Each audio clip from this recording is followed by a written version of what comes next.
They left me standing outside in the snow during Christmas dinner, never realizing they were dismissing the woman who controlled private wealth management networks for 7 Western states, whose modest appearance as a retired widow in Aspen, Colorado concealed 38 years of high net worth estate planning authority that could instantly redesignate their $2.3 million trust fund as a revocable asset,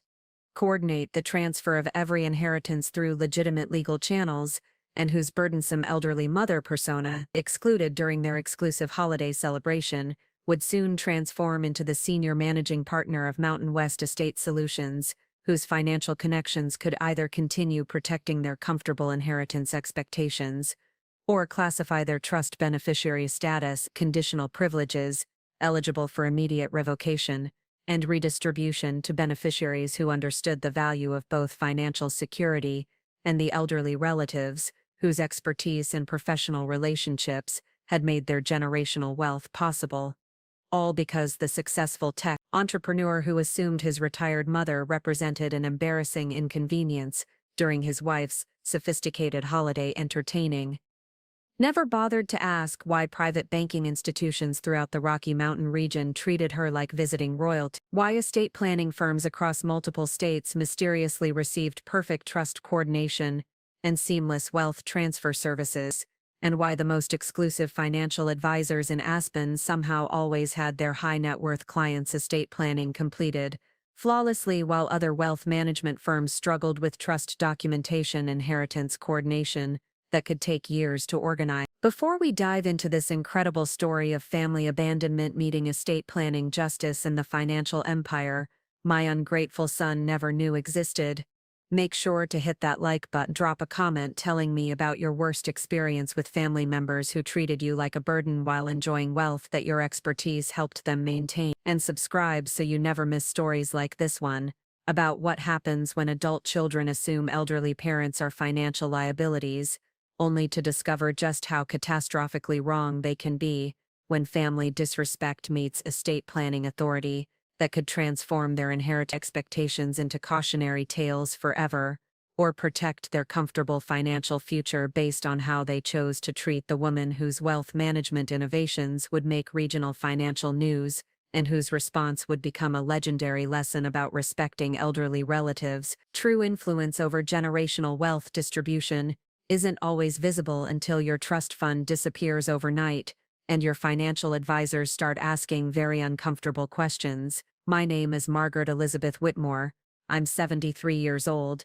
and this story begins on December 20. Made what seemed like a simple request to join my son David's family for their annual Christmas Eve dinner at their beautiful Snowmass Village home, a routine family gathering that would reveal my only child's true character and teach him the most expensive lesson about dismissing elderly mother whose quiet career in private wealth management had been ensuring that high net worth families throughout Colorado maintained perfect estate coordination, seamless inheritance transfer, and the kind of financial security that determined whether generational wealth continued growing or disappeared through administrative complications and tax planning failures that confused even the most experienced financial advisors. To understand how my son David Jonathan Whitmore, a 45-year-old senior software architect at Palantir Technologies, earning hours annually, plus substantial equity compensation and performance bonuses, ended up watching his $2.3 million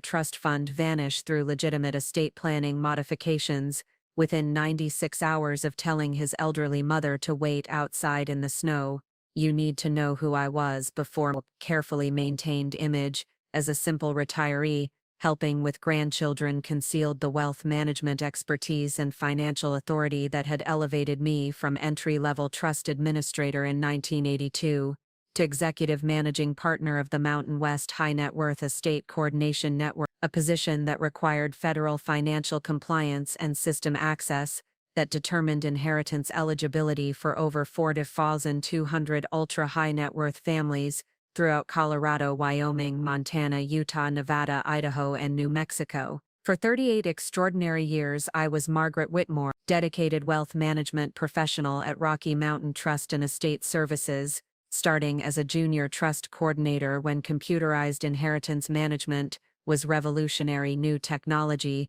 and advancing through every level of fiduciary responsibility until my retirement. Executive Managing Partner of Regional Estate Coordination, a position that required advanced federal financial certification, private banking compliance protocols, and system access that most people never understand or appreciate. My career had encompassed every aspect of high net worth estate management, from basic trust coordination to complex multi-generational wealth transfer networks that determined whether families maintained their financial legacies, whether private banking relationships operated effectively, and whether inheritance assets reached the beneficiaries who could benefit most from strategic estate planning and coordinated wealth preservation. The scope of my fiduciary responsibilities encompassed managing estate coordination across 7 Western states, collaborating with federal financial oversight agencies that needed accurate regional data for policy development, implementing inheritance protocols that balanced beneficiary privacy with tax compliance requirements, designing automated systems that synchronized trust records between private banks, federal tax agencies, and estate planning organizations, and troubleshooting distribution errors that could affect everything from individual family inheritances to regional wealth management initiatives that influenced federal tax policy and billions of dollars in estate planning decisions throughout the Western United States. During my 4 decades of distinguished wealth management service, I had personally overseen inheritance coordination for over 8,400 high net worth estate transactions, supervised trust administration between 84 different private banking institutions across 7 states, collaborated with federal tax officials who required accurate regional data for national estate policy analysis, and managed crisis response protocols during market disruptions that required immediate coordination between state financial regulators, federal tax agencies, and private wealth management firms to ensure financial stability while maintaining beneficiary privacy protections that balanced inheritance access with constitutional rights and estate planning preferences. The transformation that I had witnessed and managed during my career was extraordinary, from manual trust documentation systems in local banking offices to sophisticated cloud-based platforms that could instantly verify beneficiary eligibility, inheritance status, tax compliance, and asset availability across national networks that connected individual family wealth to global financial markets. I had been personally responsible for training over 180 wealth management professionals in estate coordination protocols, federal compliance procedures, and inheritance techniques that required both advanced financial expertise and deep understanding of tax law, federal estate regulations, and constitutional privacy protection. My position as executive managing partner meant that I possessed what was essentially master-level access to the Mountain West Regional High Net Worth Estate Network, the ability to classify inheritance eligibility, coordinate multi-institutional trust administration, implement emergency asset protection protocol, and evaluate wealth allocation that could instantly transform someone's beneficiary status from guaranteed inheritance to conditional privilege, requiring extensive administrative review and federal compliance verification to complete through proper channels and documentation processing. But perhaps the most significant aspect of my wealth management career was my role in developing and implementing the automated inheritance coordination protocols that determined how estate assets flowed between private banking institutions, federal tax compliance system, beneficiary verification networks, and trust administration platforms.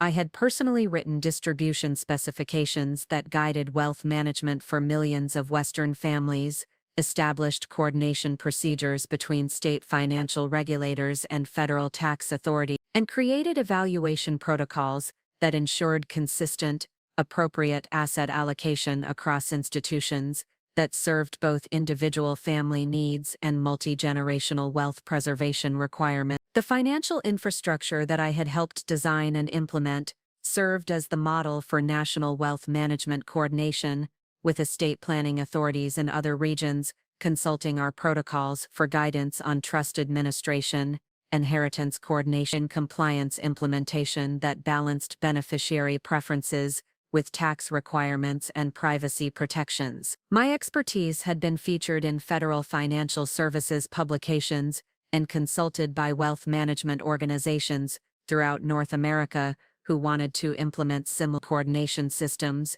and automated protocols that served both individual inheritance needs and regional economic development monitoring requirements. My personal wealth, accumulated through nearly 4 decades of high-level financial services work, substantial consulting fees, and strategic investment management, had grown to 47 points. This included my diversified portfolio of real estate investments across Colorado and Wyoming, blue-chip stock holdings, managed through Vanguard and Fidelity, municipal bonds that provided tax-advantage income, and the 47-acre ranch property in Jackson Hole, Wyoming that I had purchased in 1998, and which had appreciated to $12.4 million in current market value.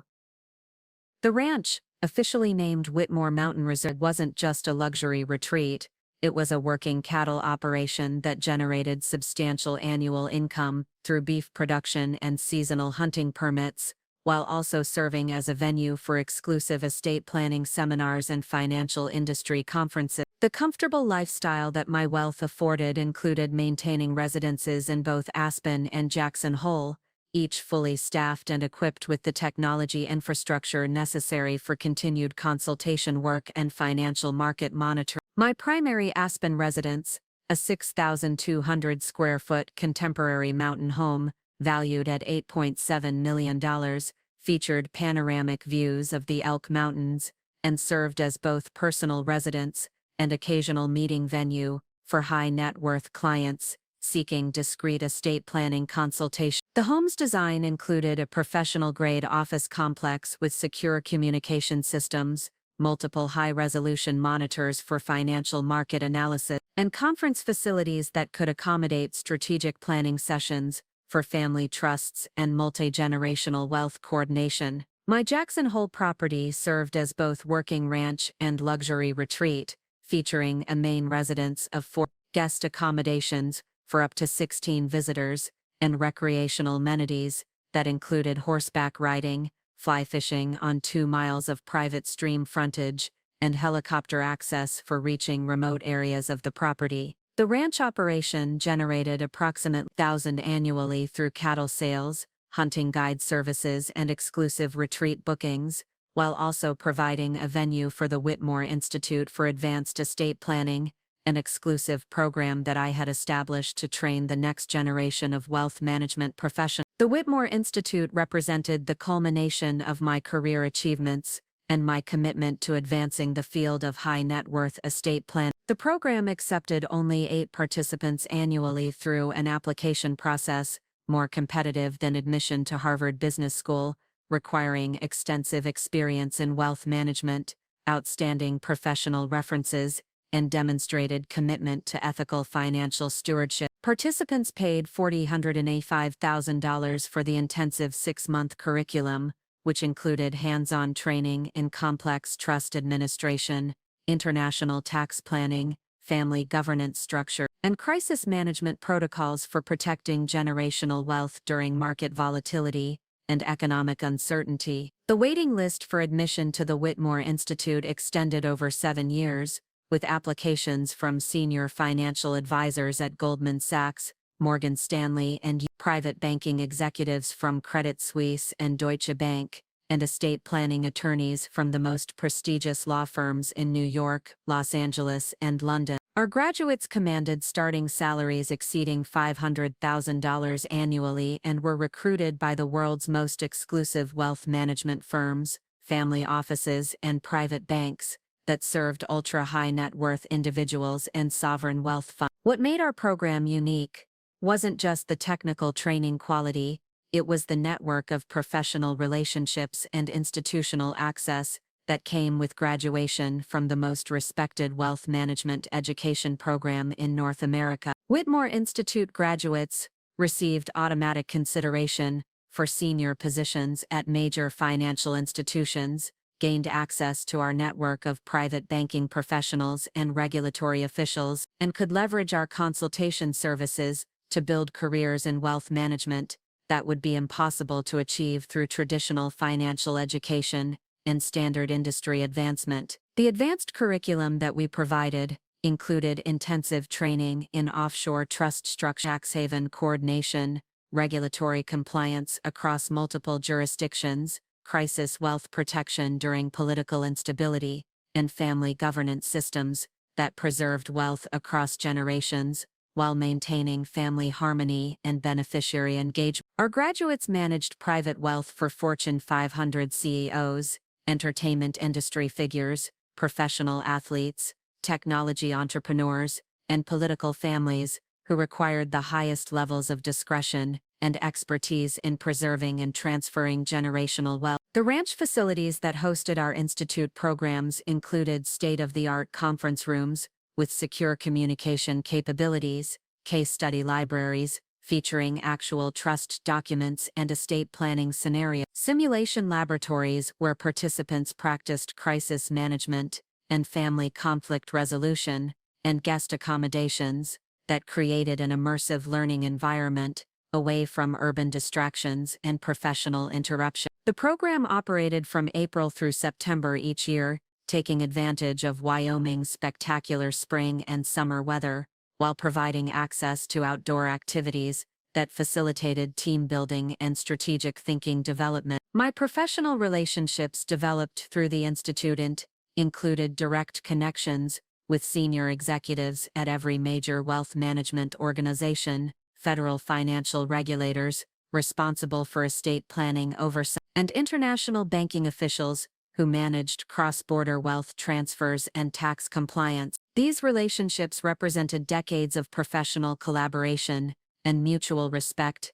that created opportunities for strategic coordination and immediate response capabilities that most financial professionals could never access or afford. But perhaps the most significant aspect of my wealth management expertise was my comprehensive understanding of how estate planning systems affected individual families and communities throughout the Western United States. Every family that preserved their wealth successfully, every trust that transferred assets efficiently, every inheritance that reached intended beneficiaries, and every estate that avoided tax complications represented the successful implementation of systems and protocols that I had spent decades developing and refining. The December 24th Eve dinner that would change everything started as my sincere attempt to maintain traditional family relationships and share in David's professional success and his wife Caroline's developing art gallery business that they were launching with carefully curated exhibition events, showcasing their sophisticated cultural taste, beautiful home, and family achievements. What I didn't expect was that this gathering would reveal the extent to which my successful son viewed his elderly mother as an embarrassing liability and social burden, whose presence interfered with the image management lifestyle presentation that Caroline considered essential for building their art gallery reputation and securing relationships with Aspen's most affluent collectors and exclusive cultural patrons. David had achieved remarkable professional success as senior software architect at Palantir Technology, where his innovative approach to data analytics and artificial intelligence had earned recognition throughout the tech industry and substantial financial rewards that enabled their comfortable lifestyle and exclusive Snowmass Village neighborhood residents. His work developing intelligent analysis platforms for government agencies and Fortune 500 corporations had generated millions in additional revenue for Palantir and established his reputation as a visionary technologist who understood how modern data systems could solve complex organizational problems and strategic challenges. The position at Palantir that had provided David with his substantial income and professional recognition required developing software solutions that integrated artificial intelligence with human intelligence analysis, creating platforms that coordinated with national security agencies, and managing development teams that produced technology used by intelligence professionals worldwide. His annual performance bonuses often exceeded $85,000, and his equity compensation had appreciated significantly as Palantir's government contracts and corporate consulting expanded into new markets and generated additional revenue streams throughout the global technology and security sector. David's comfortable lifestyle reflected his professional achievements and financial success, including his $3.2 million home in Snowmass Village's most prestigious neighborhood, his collection of luxury vehicles that included a Tesla Model S Plaid and a Range Rover Sport, and his membership in Aspen's most exclusive, private clubs, where he networked with other technology executives and industry leaders. The beautiful home that served as the backdrop for Caroline's art gallery networking events featured custom interior design, museum-quality lighting systems, and the kind of entertaining amenities that demonstrated successful career achievement and sophisticated lifestyle management. Caroline Pemberton Whitmore had established herself as a rising figure in Aspen's competitive art world through her work as associate curator at the Aspen Art Museum, before launching her independent gallery called Alpine Contemporary, where she showcased emerging artists and established collectors seeking exclusive art investment opportunities designed to attract wealthy Aspen residents and international visitors seeking high-end cultural experiences and blue-chip art acquisitions that required professional expertise and sophisticated market knowledge, rather than basic art appreciation and traditional gallery browsing. Caroline's art world background was impressive by any standard. She had earned her master's in art history from Columbia University, worked as a research assistant at the Metropolitan Museum of Art during her graduate studies, and spent 3 years as assistant curator at the Denver Art Museum, under director Christoph Heinrich, learning the sophisticated art market strategies and institutional relationships that had made Colorado's cultural scene nationally recognized. Her decision to launch an independent gallery represented years of planning and professional development that positioned her to capitalize on Aspen's growing reputation as a cultural destination and the increasing demand among affluent Colorado residents for sophisticated art advisory services. The transition from museum curation to exclusive art dealing required different skills and business development strategies that Caroline had been carefully cultivating through her work at the Aspen Art Museum and her networking within Colorado's cultural community. Her gallery strategy required careful artist selection and collection development that appealed to Aspen's most affluent residents seeking exclusive art experiences and sophisticated investment opportunities. Her client development had already attracted several prominent Aspen families who paid between $50,000 to $500,000 for individual pieces, exclusive private viewings, and art consultation services that demonstrated cultural expertise and market knowledge that distinguished premium art advisory from basic gallery sales and traditional art appreciation. The Alpine Contemporary Gallery model focused on creating exclusive viewing experiences that showcased emerging contemporary artists through classical presentation techniques and modern market positioning strategies that Caroline had mastered during her years of professional training and museum experience. Her signature approach involved developing custom exhibitions for each major client that reflected both artistic merit and investment potential, while maintaining the scholarly presentation and market sophistication that distinguished professional art advisory from commercial art sales or basic cultural education. Caroline's client cultivation strategy included hosting monthly private viewings at their Snowmass Village home, where potential collectors could experience art in an intimate residential setting, while evaluating her curatorial judgment and market expertise. These private events served multiple purposes. They provided marketing opportunities for her gallery business,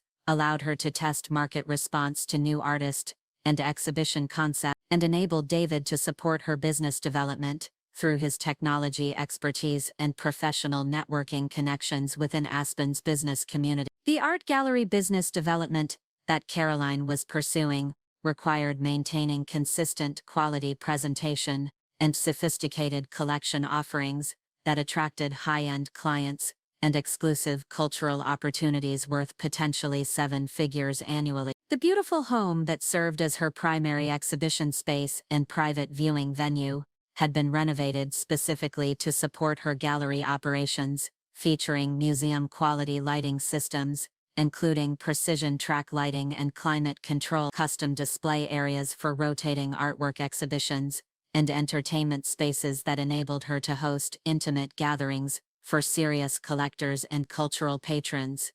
The home renovation had cost thousands and included specialized equipment that most residential properties lacked, professional gallery lighting systems for optimal art presentation, climate control technology for artwork preservation, custom storage solutions for rotating exhibition, and security systems that protected valuable art pieces during private viewings and exclusive cultural events.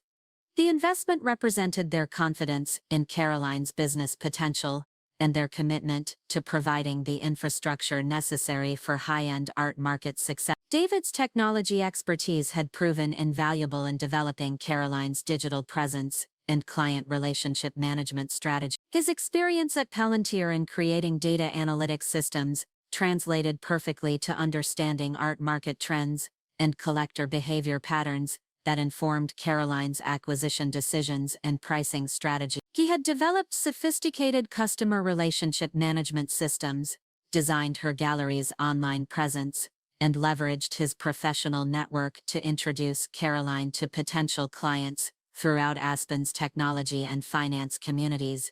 Their combined income from David's Palantir executive position and Caroline's developing gallery business had created what they considered a sophisticated modern family image that required careful management and strategic presentation to maintain their professional reputations and social connections within Aspen's cultural elite. Comfortable lifestyle that they had achieved through David's technology career success and Caroline's art world expertise represented the kind of financial achievement and cultural sophistication that distinguished successful Colorado families from those who hadn't achieved similar professional recognition and economic advancement. The Snowmass Village neighborhood, where they had chosen to live, reflected their aspirations and professional achievements, an exclusive area where homes averaged over $2.5 million, and residents included Palantir executives, major art collectors, luxury resort developers, and successful entertainment industry figures who valued both privacy and proximity to Aspen's cultural amenities. Their home's location provided easy access to the exclusive Snowmass Club, where David maintained his membership, the Aspen ski areas, where they enjoyed winter recreation, and the network of affluent families who represented Caroline's target market for art collecting services. My $2.3 million trust fund that I had established for David during his college years, originally intended as his inheritance and financial security foundation, had grown substantially through careful investment management and strategic tax planning over the past 23 years. The trust structure that I had created included provisions for education expenses, home purchases, business investments, and family emergency needs, while also incorporating sophisticated tax minimization strategies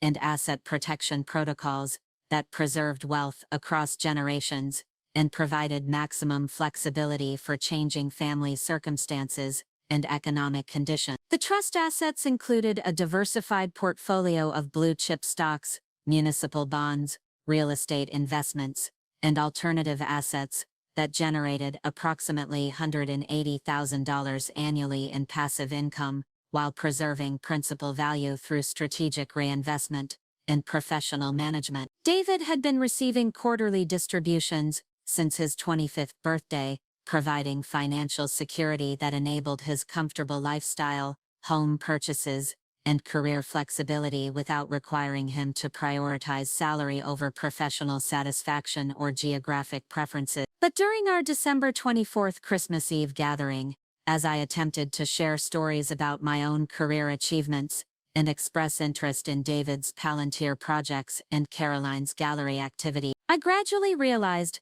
that my presence was viewed as inconsistent with the sophisticated cultural image they were trying to project through Caroline's art world networking and David's technology industry connections. My modest holiday attire, a traditional red wool dress from Nordstrom, practical snow boots, that I had owned for several years, apparently contrasted sharply with the designer holiday fashion that their guests favored, and the carefully curated aesthetic that Caroline considered essential for her gallery brand presentation. My conversation style, which focused on asking genuine questions about their work and sharing relevant stories from my own professional experience in wealth management and financial services, apparently conflicted with the art-focused discussions that their guests expected and the cultural networking conversations that Caroline needed to cultivate for successful gallery relationships. The traditional family values that I represented,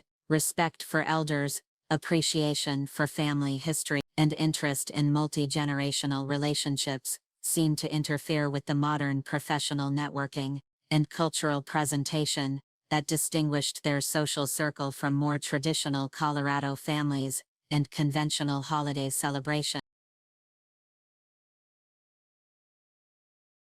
What my family never understood during all those years of treating me like a simple retiree who needed assistance with modern technology and financial matters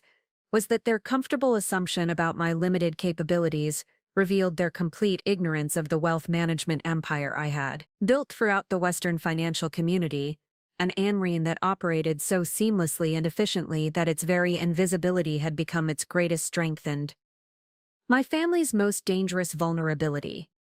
The modest Aspen residence where I had lived for 18 years, which David and Caroline considered evidence of my conservative lifestyle choices and outdated financial management, actually served as the primary coordination center for the Mountain West Regional High Net Worth Estate Network, equipped with secured communication system, redundant internet connections, and administrative infrastructure that maintained 24/7 connectivity with private banking institutions throughout 7 Western states, and enabled immediate response to estate emergencies that could affect millions of dollars in inheritance assets and billions of dollars in wealth management activities across multiple jurisdictions and regulatory frameworks. My home office, which appeared to casual visitors as a traditional retirement workspace with conservative furniture and simple computer equipment, contained sophisticated financial analysis systems and networking hardware that provided direct access to the primary servers at Rocky Mountain Trust and Estate Services, backup communication protocols for emergency wealth coordination, and secure connections to federal tax databases that required the highest levels of security clearance and professional authentication to access and maintain throughout the wealth management and estate planning community. The technology setup that I had installed throughout my residence represented over $680,000 in specialized equipment and software licensing that enabled me to coordinate estate planning activities, respond to inheritance emergencies, and maintain the financial infrastructure that supported high net worth families throughout the western United States. The multiple high-resolution monitors that lined my office walls displayed real-time status information from trust databases across 7 states, automated alert systems that notified me of compliance issues or inheritance complications requiring immediate attention, and coordination interfaces that allowed me to communicate with wealth management professionals, federal tax officials, and estate administrators throughout the Mountain West region. But beyond the physical infrastructure that supported my estate coordination responsibility, what made my home-based operations particularly powerful was the comprehensive network of professional relationships and federal coordination protocols that I had developed throughout my 38-year career in wealth management and estate planning administration. The daily phone calls that my family occasionally overheard weren't social conversations with retired colleagues. They were strategic consultations with federal tax administrators, crisis coordination with state financial regulators, and technical support for private banking institutions that processed millions of dollars in daily estate transactions throughout the western United States. The success that David had achieved at Palantir Technologies, $1,000 annually plus substantial equity compensation that had made him a millionaire by age 40, was entirely dependent on the kind of sophisticated estate planning and wealth management infrastructure that I had been developing and maintaining throughout the financial services industry. The seamless tax optimization that had enabled his equity compensation to grow without triggering devastating tax consequences, the trust structures that had provided him with financial security throughout his career development, and the inheritance planning that guaranteed his family's long-term financial stability all required exactly the expertise that I had been providing without his knowledge or appreciation. David's professional success as senior software architect at Palantir reflected his genuine technical expertise and innovative thinking about artificial intelligence and data analytics, but his ability to leverage that success into substantial personal wealth depended on financial planning and estate coordination that most technology professionals never understood or managed effectively. The stock options that had provided him with equity compensation, the tax planning that had minimized his obligations while maximizing asset growth, and the investment strategies that had protected his wealth during market volatility all benefited from the kind of sophisticated financial management that required exactly the expertise I had been developing for nearly 4 decades. The beautiful Snowmass Village home where David and Caroline lived, valued at $3.2 million, and featuring custom renovations that had cost an additional, had been purchased through financing arrangements and investment strategies that I had coordinated through my professional network of private banking relationships and estate planning connection. The mortgage terms that had enabled them to purchase property worth significantly more than their annual income, the investment coordination that had provided down payment resources, and the insurance arrangements that protected their asset accumulation all reflected financial management and estate planning that operated invisibly but required sophisticated professional coordination and institutional relations. Caroline's transition from museum curation to independent art gallery ownership, which required substantial startup capital and ongoing operational funding, had been supported by business planning and investment coordination that I had facilitated through my network of high net worth clients and private banking relationships. The $485,000 in initial capital that had enabled her to establish Alpine Contemporary, the credit arrangements that supported her art acquisition and exhibition costs, and the insurance coverage that protected valuable artwork during transportation and display, all required financial coordination and professional relationships that most art dealers could never access or afford. But perhaps the most significant aspect of their comfortable lifestyle was their complete dependence on the $2.3 million trust fund that I had established and managed for David's benefit since his college graduation.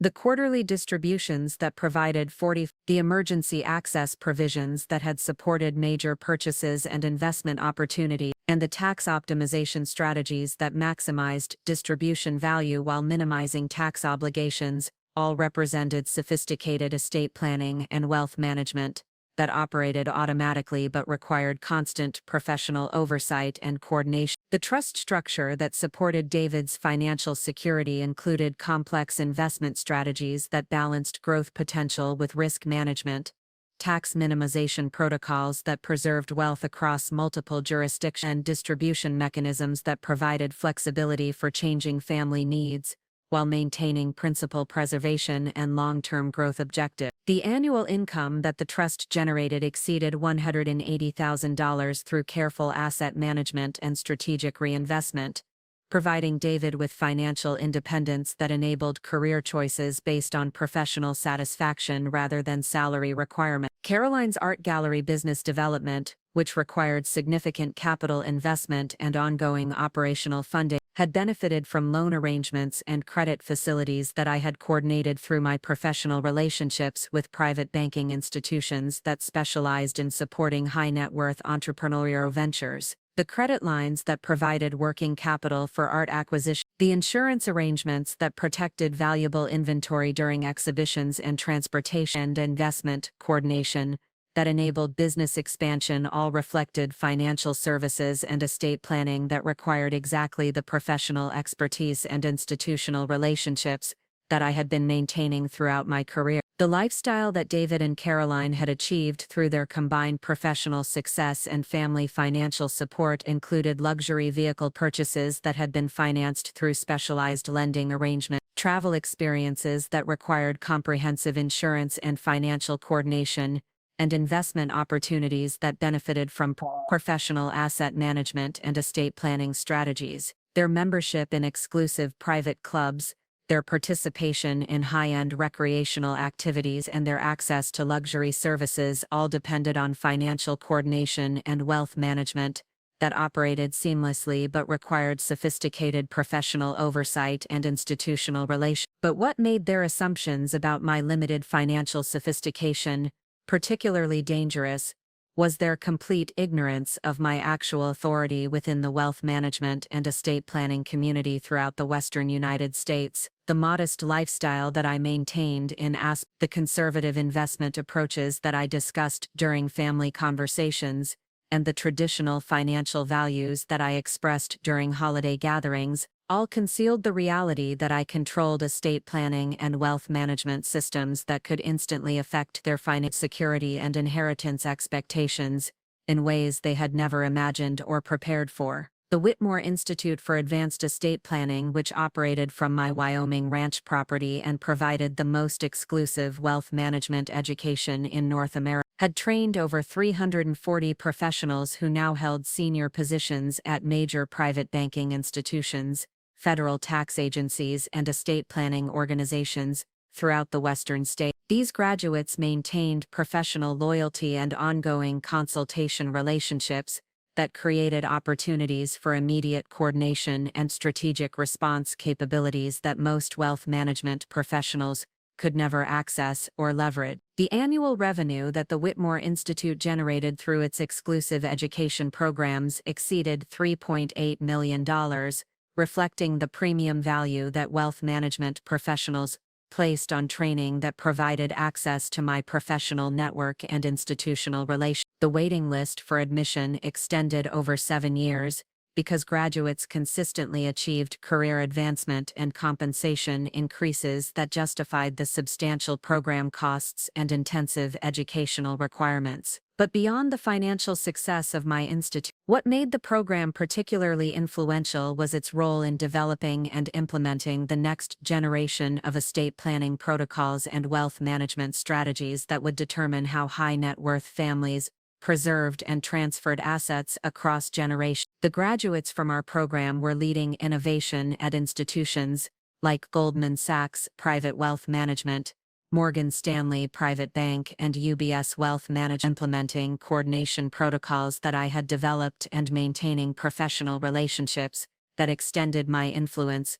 throughout the global wealth management community. The professional network that had developed through my institute included direct connections with senior executives at every major private banking institution, federal tax officials responsible for estate planning oversight, and international financial coordination specialists who managed cross-border wealth transfers and multi-jurisdictional tax compliance. These relationships represented decades of professional collaboration and mutual respect that created opportunities for strategic coordination and immediate response capabilities that could affect estate planning and wealth management for thousands of high-net-worth families. My daily routine, which my family observed during their infrequent visits and considered evidence of simple retirement activities and limited social engagement, actually included coordinating estate planning operations that affected over 12, supervising emergency response protocols for inheritance complications that could disrupt wealth transfers throughout multiple states, and providing administrative consultation for federal tax officials who relied on accurate Western regional data for national policy analysis and estate planning regulation development. The morning schedule that began each day at 4:30 a.m. included reviewing overnight system alerts from trust databases across 7 Western states, analyzing automated error reports that identified potential compliance issues or inheritance planning problems requiring immediate attention, coordinating with federal tax databases that synchronized with our regional systems during off-peak hours, and implementing system updates that maintained compliance protocols and improved database performance for millions of estate records and wealth management transactions. The afternoon coordination activities included supervising inheritance integration between private banking institutions and federal tax agencies, troubleshooting system errors that affected trust administration and estate planning processing, coordinating with federal tax officials who needed accurate regional data for policy analysis and regulation development, and managing crisis response protocols during market disruptions that required immediate coordination between multiple state financial regulators and private wealth management organizations. The evening consultation work included providing administrative guidance for wealth management professionals who encountered estate planning errors or system integration problems, coordinating with international private banking institutions that implemented our protocols for cross-border wealth management in other countries, and conducting strategic planning with federal tax officials who relied on our expertise for national database modernization and compliance enhancement initiatives. The sophisticated nature of modern estate planning meant that my daily responsibilities included troubleshooting coordination errors that could prevent families from receiving inheritance distributions, coordinating with federal tax platforms to ensure estate applications processed correctly, implementing compliance updates that protected beneficiary privacy while maintaining regulatory access, and managing crisis response protocols during market emergencies that could affect thousands of families and millions of dollars in estate assets across multiple states and federal jurisdictions. My expertise in wealth management and estate planning had earned recognition from the National Association of Financial Planners, who had consulted our protocols for national system standardization, the Federal Tax Administration, who had adopted our coordination procedures for nationwide implementation, and the International Association of Private Banking, who had featured our management techniques in professional training programs for wealth managers throughout North America. The coordination innovations that I had developed during my career were being used by private banking institutions in Switzerland, Luxembourg, and Cayman Islands, seeking to modernize their estate planning systems and cross-border wealth management capability. But beyond the professional accomplishments and federal recognition, what made my wealth management expertise particularly powerful was my comprehensive understanding of how estate planning systems affected individual families and communities throughout the Western United States. Every family that preserved their wealth successfully, every trust that transferred assets efficiently, every inheritance that reached intended beneficiaries, and every estate that avoided tax complications represented the successful implementation of systems and protocols that I had spent decades developing and refining. The mountain resort lifestyle that had attracted David and Caroline to Colorado, with its exclusive ski communities and luxury recreational opportunities, was entirely supported by the kind of sophisticated wealth management and estate planning infrastructure that I had been coordinating throughout the financial services industry. The private banking relationships that enabled luxury property financing, the insurance coordination that protected high-value assets, and the tax optimization that preserved wealth across generations, all required exactly the expertise and institutional connections that I had been maintaining without their knowledge or appreciation. But what made their comfortable assumptions about my retirement particularly ironic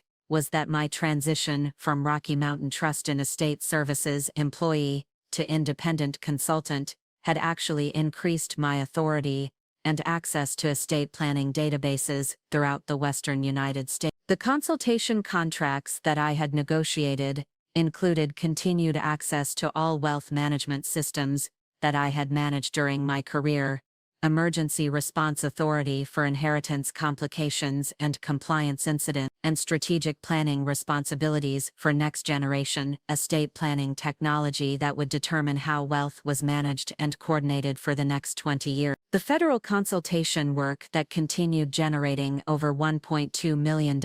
annually in administrative service fees was coordinated from the same modest home office that David and Caroline considered evidence of my limited professional influence and outdated financial management. Consulting contracts with private banking institutions in multiple countries were managed through communication systems that appeared to be simple retirement technology, but actually provided secure coordination capabilities for cross-border wealth management and multi-jurisdictional estate planning. The Wyoming ranch property that served as home to the Whitmore Institute represented more than luxury real estate. It was a working demonstration of diversified wealth management and alternative investment strategies that generated substantial returns while providing educational opportunities the next generation of estate planning professionals. The cattle operation that produced premium beef for exclusive restaurants, the hunting guide services that attracted international clients, and the conference facilities that hosted strategic planning sessions for federal tax officials,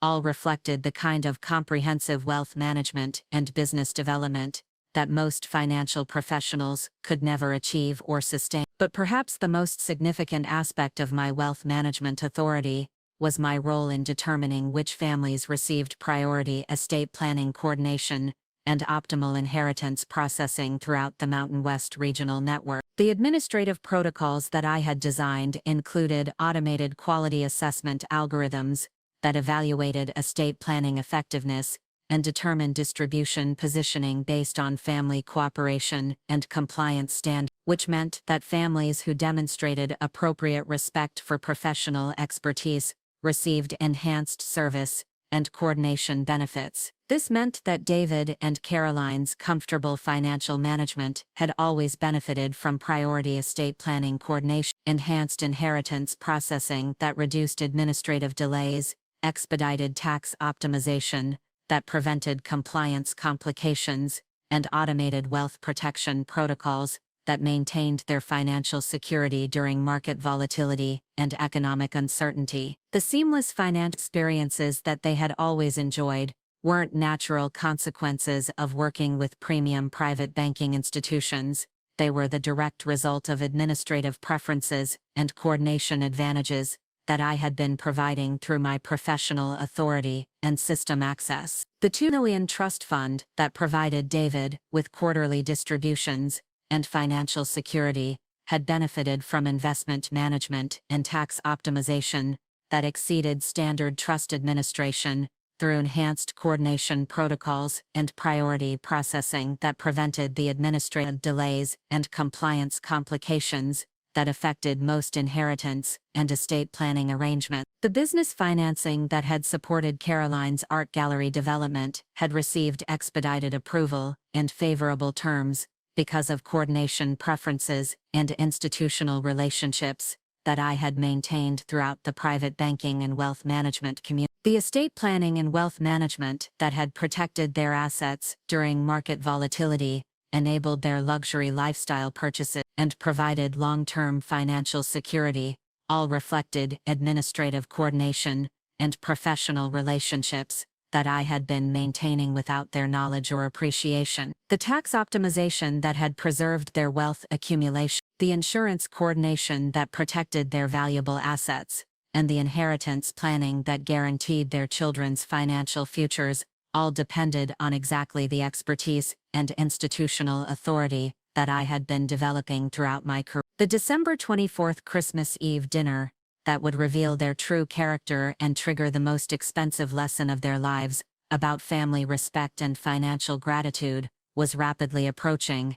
and neither David nor Caroline had any understanding of the relationship between their comfortable assumptions about my limited capabilities and the wealth management authority that could either continue protecting their financial security or designate their inheritance expectations as conditional privileges, subject to immediate modification based on their treatment of the elder relatives whose expertise had made their comfortable lifestyle possible.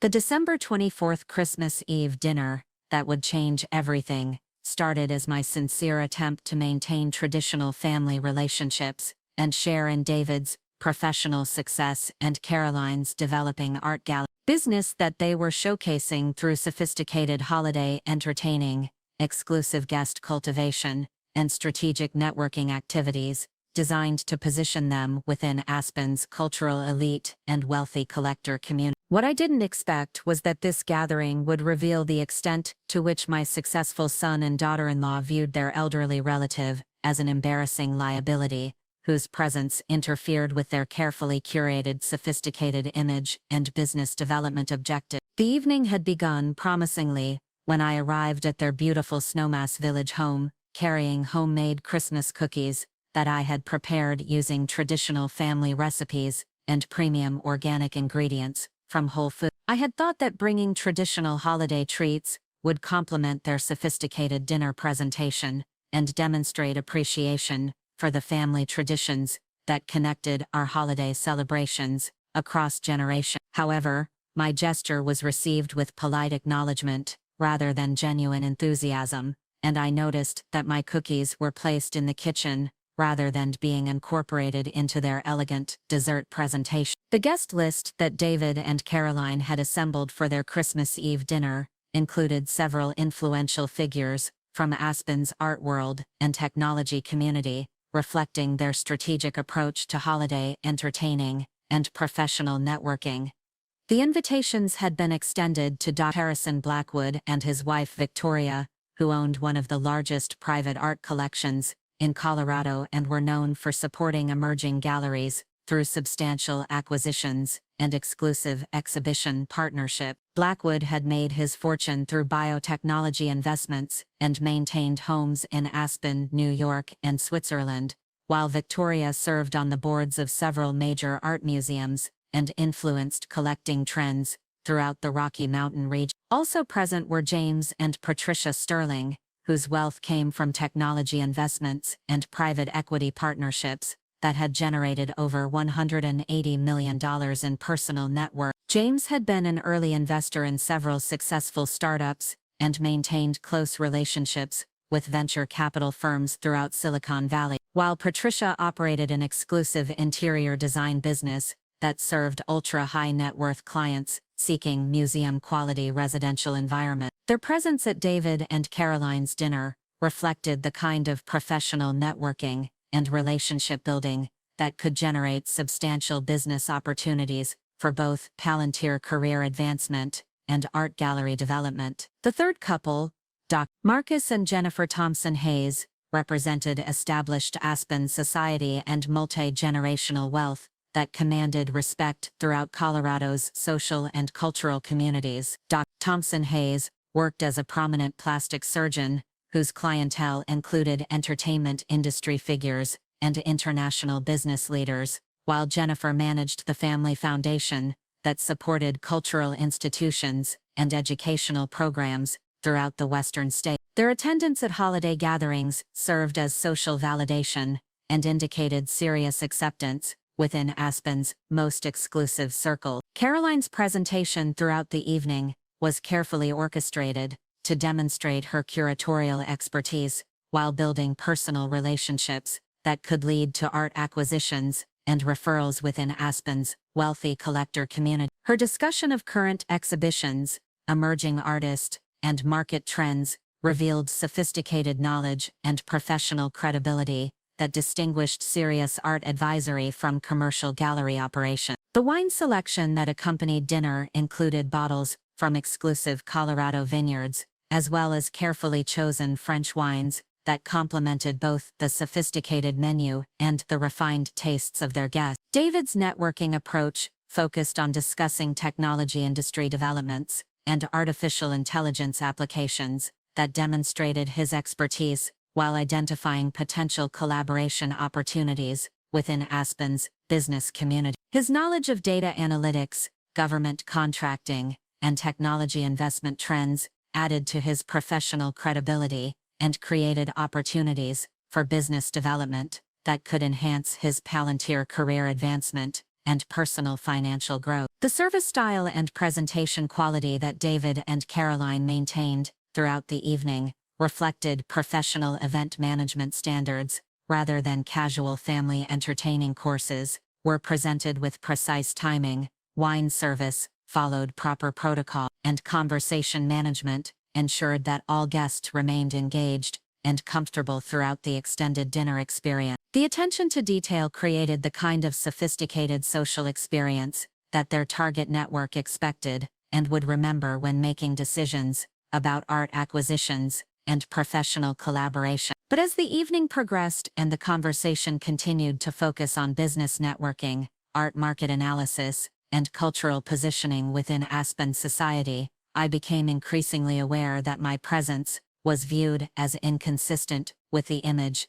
that David and Caroline were trying to project. My attempts to contribute conversations about Colorado history, family traditions, or community connections were met with polite acknowledgement, rather than genuine interest. And I noticed that discussions tended to shift to different topics when I tried to participate meaningfully in their professional networking and cultural analysis. The conversation that would trigger everything began when Caroline started discussing her plans for a major exhibition featuring contemporary Western artists, which would require substantial financial backing and exclusive preview events to attract serious collectors and establish her gallery's reputation within the competitive Aspen art market. We're really focused on creating cultural experiences that demonstrate our authentic Colorado sophistication and professional curatorial standards, Caroline explained, while reviewing her exhibition planning materials and marketing strategies displayed on her iPad Pro. The collectors we're targeting for exclusive partnerships expect a certain level of presentation consistency and relationship management that maintains our premium positioning and appeals to Aspen's most discerning cultural demographic. Caroline continued with obvious excitement about the professional opportunities that successful exhibition management could generate. Families like the Blackwoods, the Sterlings, and the Thompson Hayes are looking for galleries that can demonstrate genuine curatorial excellence and sophisticated cultural programming that reflects their social status and community positioning within Colorado's art world. The exhibition that Caroline was planning, titled Elevation: Contemporary Visions of the American West, represented a $1.2 million investment in artist fees, marketing, insurance, and event production that would either establish Alpine Contemporary as a serious player in the regional art market or create financial difficulties that could affect their business sustainability and professional credibility. The opening reception alone was budgeted at $85,000 and would include catered dining for 200 invited guests, professional photography and media coverage, and security arrangements for artwork valued at over $3.4 million.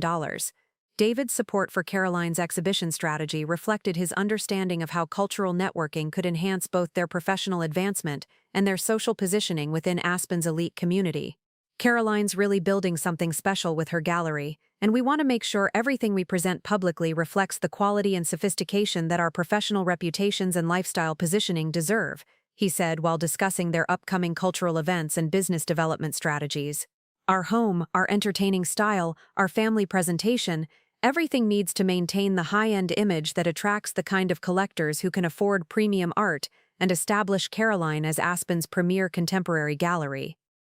David continued while gesturing toward their guests who were engaged in animated discussions about recent art acquisitions and upcoming cultural events throughout Colorado's museum and gallery community. The strategic planning that David and Caroline had invested in their cultural positioning included hiring Pinnacle Cultural Consulting, a specialized firm that helped galleries and cultural institutions develop relationships with high-net-worth collectors and establish market positioning within competitive art communities. The monthly consultation fees of $8,500 reflected their serious commitment to building Caroline's gallery reputation and creating the kind of professional credibility that could generate substantial revenue through art sales and advisory services. Victoria Ashford, the senior consultant who was directing Caroline's gallery strategy, had built her reputation by helping emerging galleries throughout the Western states establish relationships with wealthy collectors and develop exhibition programming that attracted serious art investors. Her client roster included several successful galleries in Santa Fe, Jackson Hole, and Park City that had achieved annual revenues exceeding $2.5 million through strategic collector cultivation and exclusive exhibition programming that appealed to ultra-high-net-worth individuals seeking investment-quality art acquisitions. The consultation strategy that Victoria had developed for Alpine Contemporary included comprehensive market analysis of Aspen's collector base, competitive positioning against established galleries, and systematic relationship building with influential cultural figures who could provide introductions to serious art investors. The 45-page strategic plan that David and Caroline were implementing included specific protocols for guest management during gallery events, conversation strategies for engaging with potential collectors, and presentation techniques that distinguish serious curatorial expertise from commercial art sales. But perhaps the most significant aspect of their cultural positioning strategy was Victoria's emphasis on demographic consistency and lifestyle authentication, that required Caroline's gallery presentation to demonstrate sophisticated cultural knowledge and affluent family relationships that reflected the kind of economic stability and educational background that wealthy collectors demanded from their art advisors. This meant that elderly family members needed to either contribute to their sophisticated image or be systematically excluded from their professional presentation to maintain credibility and collector confidence. The systematic approach that David and Caroline had developed for managing family relationships during their cultural networking activities became clear when I offered to share stories about Colorado's art history and the traditional artistic techniques that had influenced modern Western art movements. I've lived in this region for decades, and I know quite a bit about the artistic traditions and collector families who established Colorado's cultural foundations, I offered, thinking that my knowledge of regional art history and community connections might enhance Caroline's authenticity and professional credibility. I could share information about the historical art movements that influenced contemporary Western art, or explain the traditional collecting patterns that shaped Colorado's art market, or discuss the cultural institutions that support artistic development throughout our region, I continued, genuinely excited about the possibility of contributing to their business development and sharing knowledge that I had accumulated through decades of community involvement and cultural participation throughout Colorado's art and cultural communities. For instance, the Western landscape painting tradition that influences many contemporary artists has roots in the 19th century expedition artists who documented Colorado's mining boom, and many of today's most successful collectors come from families who made their fortunes during that era and have been supporting regional artists for over a century, I added, hoping to demonstrate how my historical knowledge could add depth and authenticity to Caroline's gallery presentation and enhance her credibility with collectors who valued both artistic merit and cultural context. But Caroline's response revealed the fundamental problem with our family relationship and their systematic approach to elderly exclusion during professional networking activities. Margaret, honestly, I think it would be better if you just waited outside while we finish our professional discussions, she said with obvious discomfort but clear determination to maintain the sophisticated image that her gallery business required.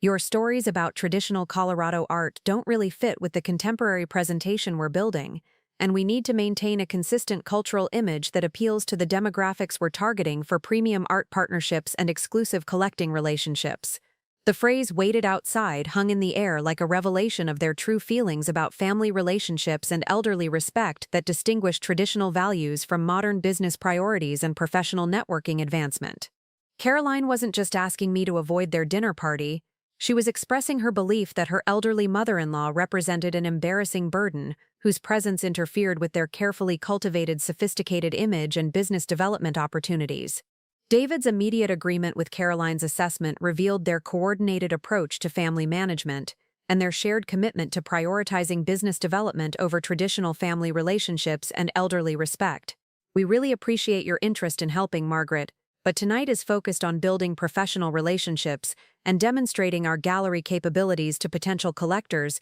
who expect a specific level of sophistication and presentation consistency, he explained, with the diplomatic language that technology executives use when managing difficult situations without creating conflict that could affect business relationships. The collectors we're hoping to attract for Caroline's exhibition are looking for experiences that reflect their own lifestyle expectations and cultural positioning, David continued while gesturing toward their guests, who were engaged in animated discussions about their recent European art collecting trips and upcoming cultural events throughout Aspen's gallery and museum community. Having family members involved in tonight's presentation could create confusion about our professional focus and business development objectives rather than enhancing the collector relationships we're trying to build.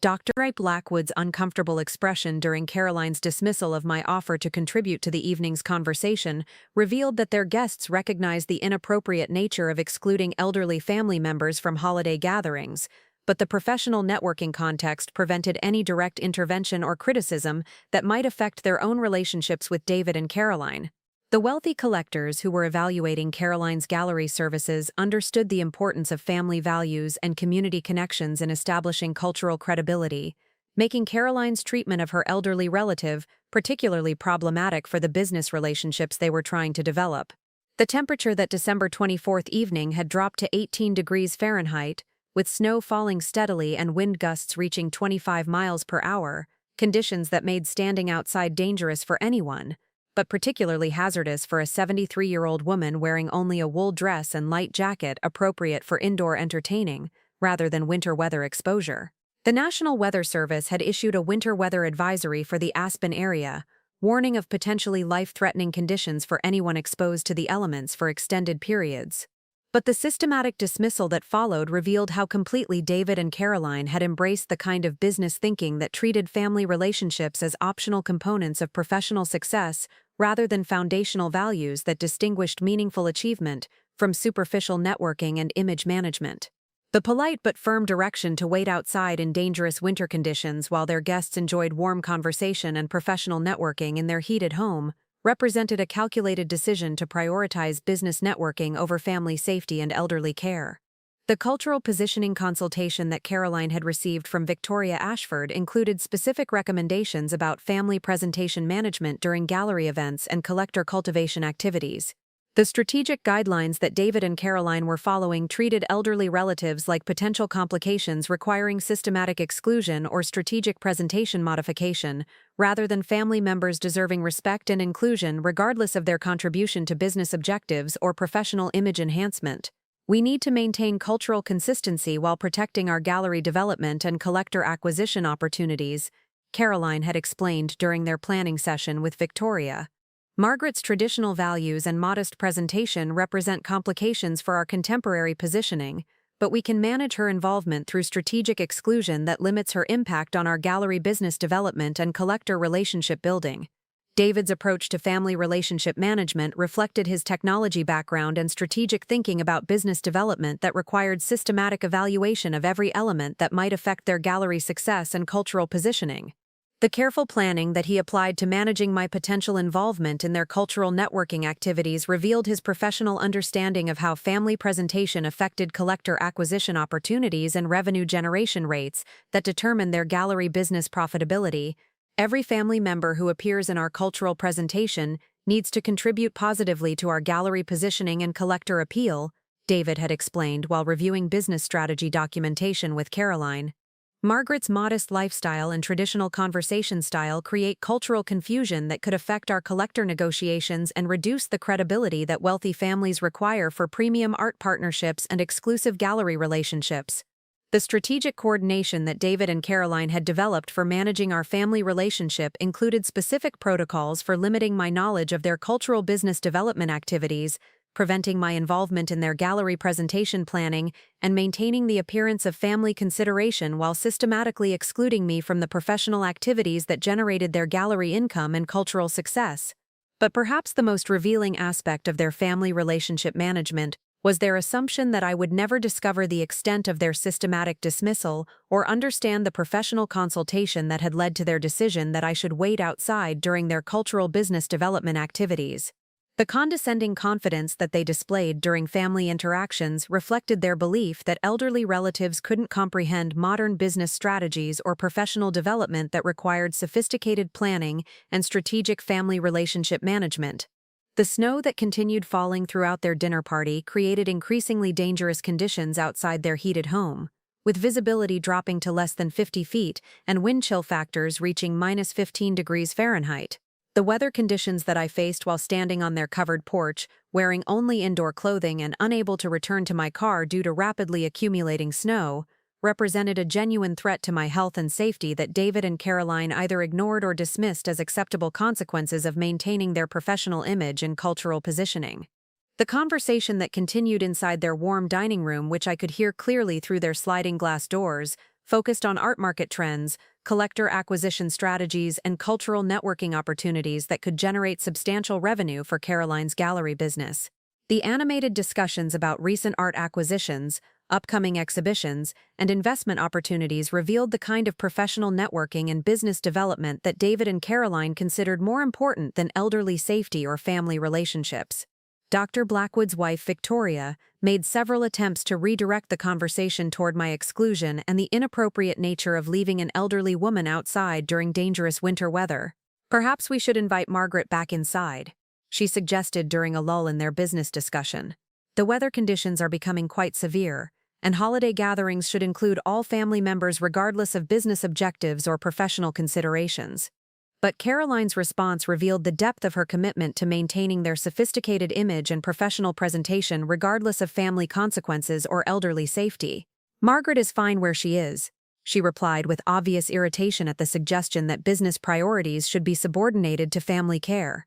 "This is an important business meeting, and we need to maintain focus on our gallery development and collector cultivation without distractions that could affect our professional credibility or cultural positioning." The 37 minutes that I spent standing outside in deteriorating weather conditions, watching through frosted glass as my son and daughter-in-law prioritized business networking over family safety, provided ample time to reflect on the relationship between their comfortable assumptions about my limited capabilities and the wealth management authority that could either continue supporting their financial security or designate their inheritance expectations as conditional privileges, subject to immediate modification based on their treatment of elderly relatives. The irony of being excluded from their warm home while they celebrated their success and planned their cultural business development was not lost on me, particularly considering that their entire comfortable lifestyle depended on estate planning and wealth management systems that I controlled through my professional authority and institutional relationships. The quarterly trust distributions that provided David with financial independence, the business financing that had enabled Caroline's gallery development, and the tax optimization that preserved their wealth accumulation all reflected coordination and professional expertise that they had never understood or appreciated. The beautiful home where I stood freezing in dangerous weather conditions had been purchased through financing arrangements and investment strategies that I had coordinated through my professional network of private banking relationships. The mortgage terms that had enabled them to afford property worth $3.2 million,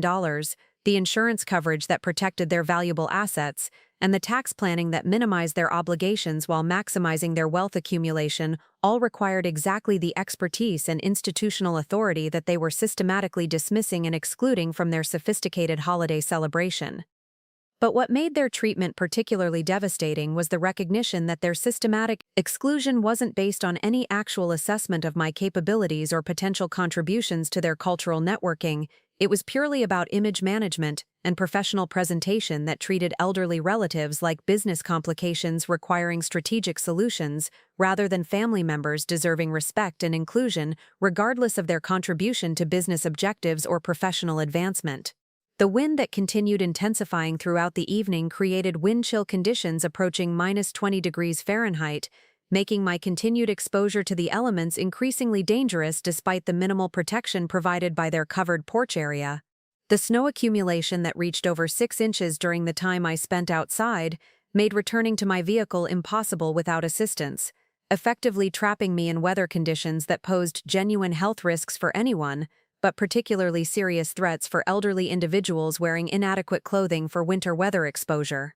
The final moment that crystallized my understanding of their true character and justified the consequences that would follow came when James Sterling opened their sliding glass door to dispose of wine bottle corks and noticed me standing in the freezing weather. "Caroline, there's an elderly woman on your porch," he announced with obvious concern for my safety and confusion about why I wasn't included in their holiday celebration. Caroline's response to this discovery revealed the calculated nature of their elderly exclusion and their complete commitment to prioritizing professional image over family safety and traditional holiday values. "Oh, that's just David's mother," she replied with dismissive casualness that shocked their guests and demonstrated her systematic approach to family relationship management. "She's waiting until we finish our business discussion. She understands that tonight is about professional networking rather than family time." The phrase "just David's mother" and the casual acceptance of leaving me outside in dangerous weather conditions while they enjoyed warm hospitality and professional networking represented the most devastating revelation of their character priorities and the definitive justification for implementing consequences that would affect their financial security and inheritance expectations in ways they could never have imagined or prepared for during their strategic family relationship management and cultural business development. David's failure to intervene on my behalf or express any concern for my safety during dangerous weather exposure confirmed that their systematic elderly exclusion represented shared values and coordinated decision-making rather than Caroline's individual preferences or temporary business considerations. His comfortable acceptance of my continued exposure to potentially life-threatening weather conditions while he enjoyed professional networking and cultural advancement opportunities revealed character priorities that would determine his access to continued trust distributions and inheritance benefits. The guests who witnessed my treatment during their sophisticated holiday celebration,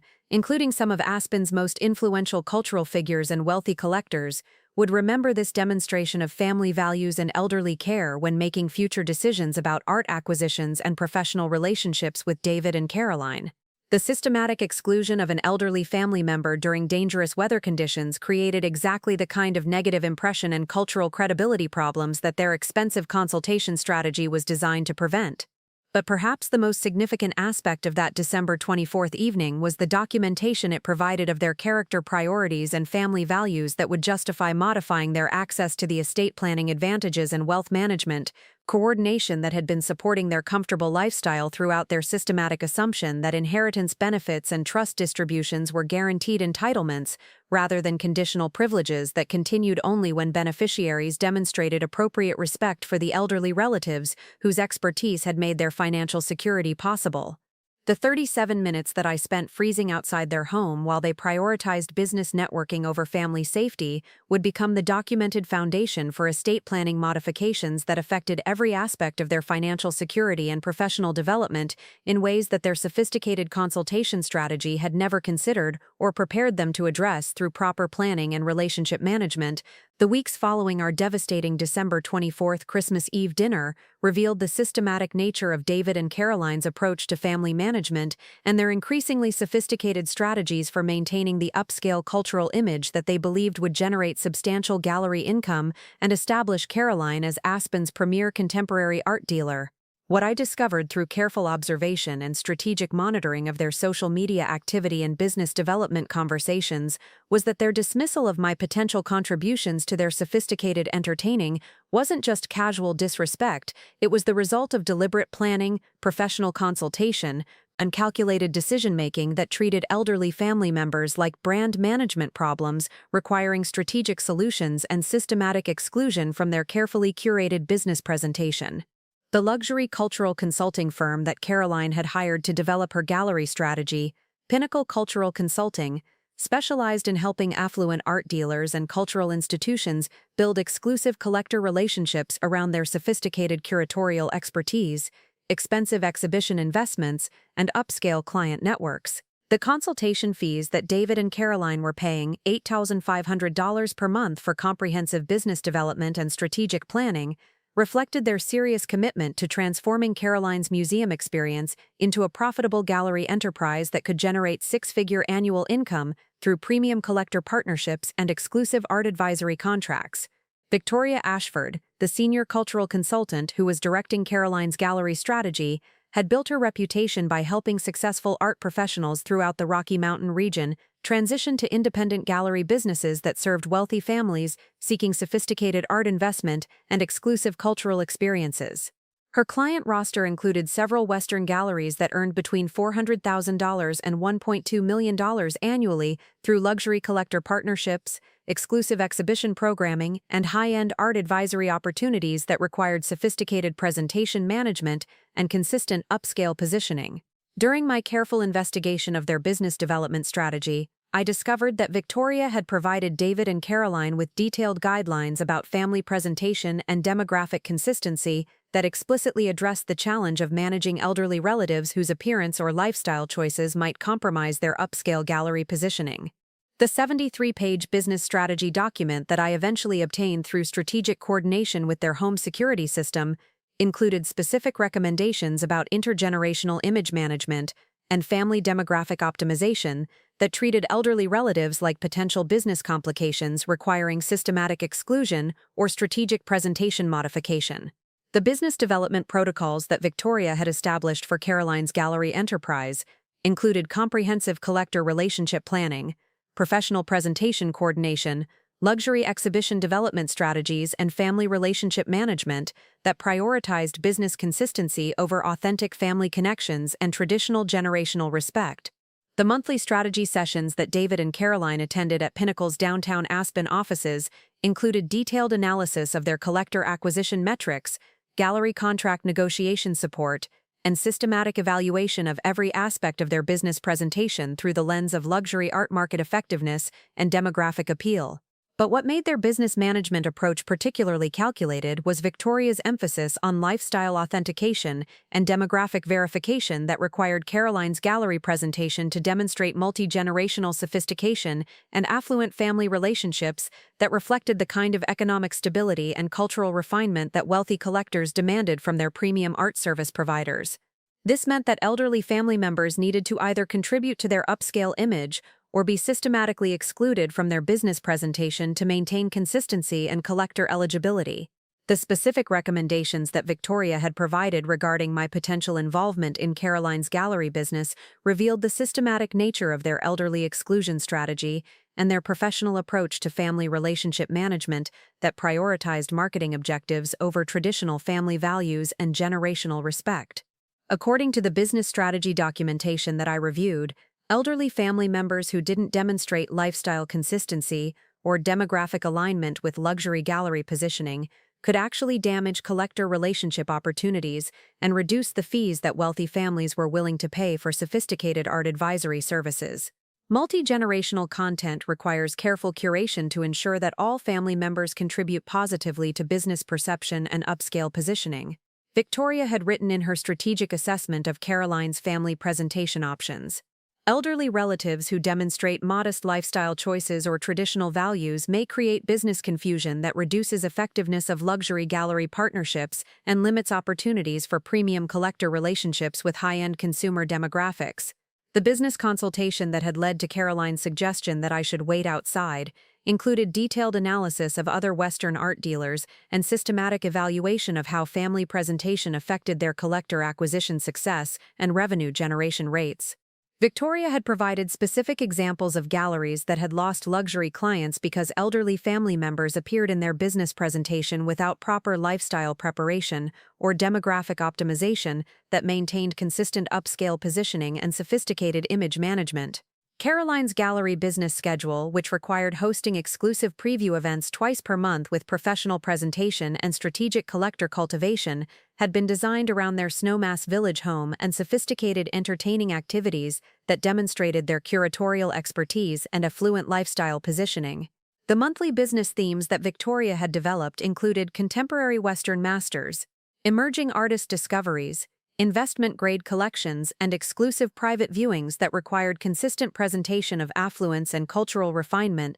that distinguished their gallery services from middle-class art appreciation and basic cultural education. The professional presentation sessions that Caroline conducted twice per month included comprehensive exhibition planning and service coordination that ensured every collector interaction contributed to their luxury gallery positioning and business effectiveness. The preview events that she hosted cost $12,000 per event and included specialized curatorial presentations, professional wine service, and post-event collector relationship management that created the kind of sophisticated cultural experience that wealthy families required for premium art service eligibility and exclusive advisory contracts. But perhaps the most revealing aspect of their business development strategy was the systematic approach to family relationship optimization that Victoria had recommended for managing elderly relatives and family members whose appearance or lifestyle choices might compromise their upscale positioning. The strategy document included specific protocols for generational presentation management that treated family relationships like business assets requiring strategic evaluation and systematic coordination rather than authentic connections, deserving respect and inclusion regardless of economic status or lifestyle differences.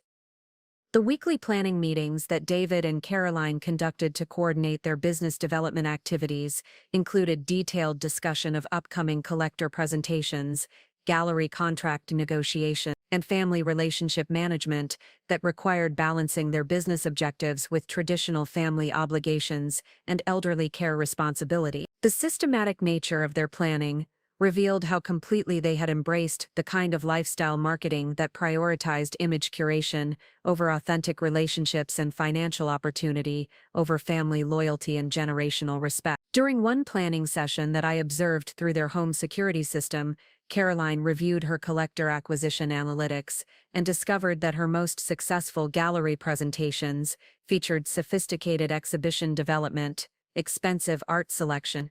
and exclusive service presentation, that demonstrated their affluent lifestyle and professional expertise.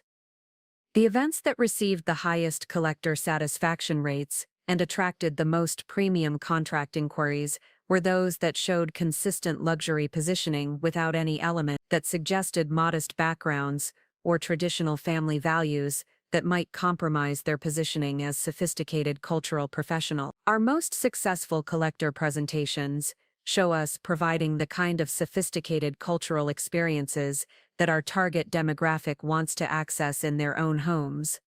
Caroline explained while reviewing her business performance metrics with David. The families that pay the highest gallery fees are looking for professionals who can demonstrate authentic luxury cultural positioning without any elements that create questions about our professional background or family sophistication. Every element of our presentation needs to reinforce our positioning as genuine cultural professionals rather than people who are pretending to have more expertise than they actually possess. David's support for Caroline's business strategy reflected his own professional ambitions and networking objectives that required maintaining a sophisticated image consistent with his Palantir executive position and technology industry leadership. The upscale lifestyle that they had achieved through his substantial income and equity compensation needed to be presented strategically to support both Caroline's gallery business development and his own professional advancement opportunities within Palantir's competitive executive environment and Colorado's technology industry community. Caroline's business development is actually supporting my career advancement at Palantir because it demonstrates the kind of lifestyle success and family sophistication that executive leadership expects from senior management. David explained during their planning discussion. The sophisticated entertaining, the exclusive collector relationship, the professional presentation, it all contributes to my professional credibility and networking effectiveness with other Palantir executives and technology industry leaders who evaluate leadership potential based on lifestyle achievement and family presentation. Gallery business with David's professional advancement strategy revealed the systematic nature of their approach to family relationship management and their calculation that elderly relatives needed to either contribute to their sophisticated image or be excluded from their business presentation. Maintain consistency and effectiveness. The business development that Victoria had recommended required treating every aspect of their lives as professional assets that needed strategic evaluation and systematic optimization, rather than authentic experiences, deserving family sharing and generational inclusion. But what made their elderly exclusion strategy particularly devastating was their assumption that I wouldn't understand or object to their systematic dismissal of my potential contributions to their gallery business presentation. The condescending approach that they had developed for managing our family relationship reflected their belief that elderly relatives should be grateful for any inclusion in family activities, rather than expecting respect for their life experiences and professional achievements that might actually enhance, rather than compromise their upscale business positioning. The monthly family coordination meetings that Caroline had established to manage my involvement in their gallery business included specific protocols for limiting my potential impact on their professional development, while maintaining the appearance of family consideration and elderly care. Colorado's systematic approach that they had developed for managing my presence during business activities reflected their professional consultation with Victoria about intergenerational business management and elderly relationship optimization that treated family connections like marketing challenges requiring strategic solutions. We need to maintain family relationships while protecting our gallery development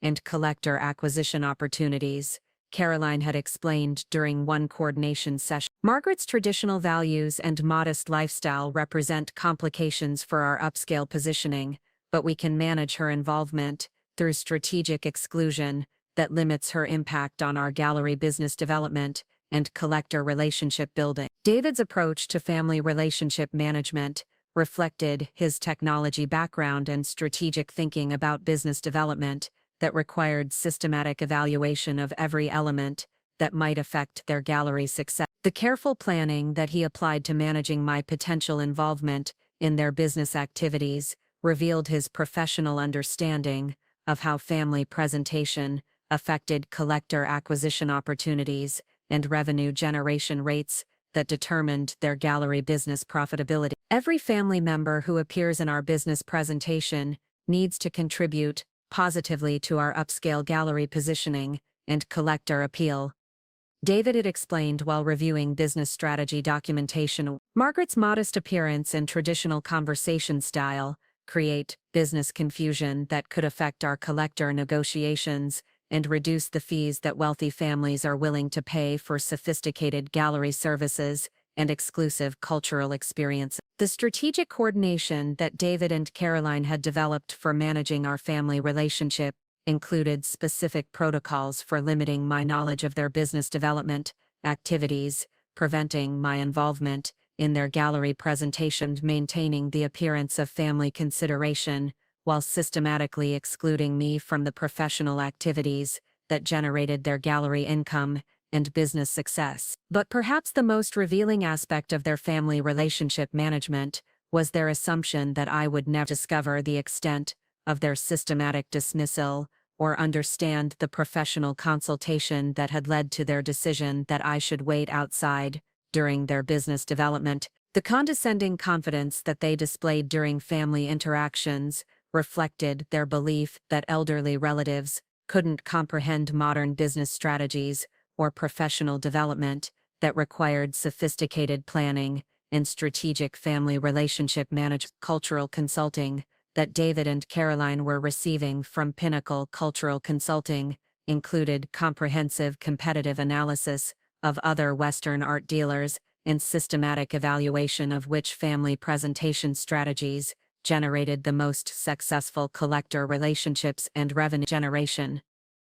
The monthly reports that Victoria provided included detailed recommendations about business optimization, collector relationship negotiation, and family relationship management that treated elderly relatives like potential marketing complications requiring strategic solutions. The analysis that Victoria had conducted of Caroline's potential for luxury gallery success included systematic evaluation of their home, lifestyle, presentation ability, and family demographics that identified my presence as a potential obstacle to achieving the kind of premium collector relationships that generated substantial gallery income. The recommendation that elderly family members should be excluded from their business presentation unless they contributed to their upscale positioning reflected professional marketing assessment rather than personal family preferences or individual character judgment. But what made their business strategy particularly short-sighted was their failure to investigate or understand my actual professional background and the potential value that my wealth management expertise could provide to their upscale gallery business and collector relationship development. Assumption that elderly relatives represented only traditional values and modest lifestyle choices revealed their complete ignorance of my career achievements and professional authority that could have enhanced rather than compromised their sophisticated positioning and collector acquisition opportunities. The systematic nature of their elderly exclusion strategy reflected hours of professional consultation, strategic plan, and careful coordination that had convinced them that family respect was less important than business consistency, and that traditional generational values should be subordinated to gallery business success and professional advancement. Profitability. The calculated approach that they had developed for managing my involvement in their business presentation revealed character priorities and family values that would determine their access to continued professional success and lifestyle maintenance. The December 24th Christmas Eve dinner, Caroline had told me to wait outside, represented the culmination of months of strategic planning and professional consultation that had convinced them that elderly relatives were obstacles to overcome rather than family resources, deserving respect and inclusion. The systematic dismissal that I had experienced wasn't casual disrespect, it was the result of deliberate business strategy development and calculated family relationship management that prioritized marketing objectives over traditional values and generational respect. During their January strategy session with Victoria, David and Caroline celebrated the success of their systematic elderly exclusion and discussed the implementation of permanent family relationship restructuring that would eliminate my potential impact on their business development, maintaining their public image as successful professionals who balanced career achievement with family responsibility and community engagement. The systematic approach that they developed included specific protocols for managing community perception, professional networking activity, and gallery business development that presented their lifestyle as evidence of sophisticated family values, while permanently excluding elderly relatives who didn't contribute to their upscale positioning. Our business development requires demonstrating multi-generational success and sophisticated family achievement that appeals to luxury collectors and high-value consumer demographics, Caroline explained, while reviewing their collector pipeline and revenue projection. Margaret's modest lifestyle and traditional values create business confusion that reduces our collector eligibility and limits our access to premium gallery opportunities that generate substantial income and establish our reputation as Colorado's premier contemporary art professional. The business calculations that drove their family relationship management included detailed financial analysis of collector opportunities and revenue potential that required maintaining strict demographic consistency and lifestyle authentication. The systematic approach that they had developed treated family relationships like professional assets that needed strategic evaluation and ongoing optimization rather than authentic connections, deserving respect and inclusion regardless of economic status or lifestyle compatibility with their business positioning. Victoria's strategic guidance included specific recommendations for implementing elderly relationship termination protocols that would permanently separate my involvement from their gallery business while maintaining public appearances of family consideration and elderly care that protected their community reputation. Professional networking effectiveness. The systematic planning that they developed included detailed coordination for managing community perception, collector relationship development, and business presentation that eliminated elderly complications while maintaining sophisticated family positioning. The key to successful elderly relationship management is implementing permanent boundaries that prevent family complications while maintaining public perception of family values and generational respect. Victoria had explained during their strategy session. David and Caroline need to create complete separation from Margaret's influence while avoiding any public appearance of elderly abandonment that could affect their community reputation and collector relationship effectiveness. The strategic approach that they developed for managing our family relationship included specific protocols for limiting my access to their home during business activities, preventing my involvement in community events that might affect their professional development, and implementing communication management that reduced my knowledge of their business strategies and collector negotiation. The systematic nature of their elderly exclusion revealed months of professional consultation and strategic planning that treated family loyalty and generational respect as obstacles to overcome rather than values to maintain and honor. But what David and Caroline didn't understand was that their systematic approach to family relationship management and their professional consultation about elderly exclusion had created comprehensive documentation of their character priorities and business values that would determine their access to continued community resource protection, management, coordination support. The strategic planning that they had invested in eliminating my influence on their business development had generated detailed evidence of their family loyalty and generational respect that would justify implementing consequences that affected every aspect of their upscale lifestyle and gallery business success. The confidence that they displayed about their successful elderly relationship termination reflected their assumption that wealth management and estate planning coordination were automatic benefits that continued regardless of how elderly relatives were treated during business development and professional advancement. The systematic dismissal that they had implemented through months of professional consultation would become the documented foundation for terminating the financial coordination, advantages, and estate planning management that have tended to been supporting their upscale lifestyle and business opportunities throughout their comfortable assumption that inheritance benefits were guaranteed entitlements rather than conditional privileges that required maintaining appropriate family relationships. The February celebration of their successful family relationship restructuring represented the culmination of their systematic elderly exclusion strategy and their complete commitment to prioritizing business development over traditional family values and generational respect. The satisfaction that they expressed about eliminating my involvement in their gallery presentation would become the final evidence of character priorities that justified implementing estate planning consequences and wealth management modifications that would affect their financial security and lifestyle maintenance in ways they could never have imagined or prepared for during their strategic planning and professional consultation about elderly relationship management. The sophisticated business development strategy that had convinced them to treat elderly relatives like professional complications would soon become the most expensive gallery mistake of their lives when they discovered that the family member they had systematically excluded actually controlled the estate planning infrastructure that made their upscale lifestyle possible and possessed the wealth management authority to either continue supporting their comfortable financial positioning or designate their inheritance expectations as conditional privileges,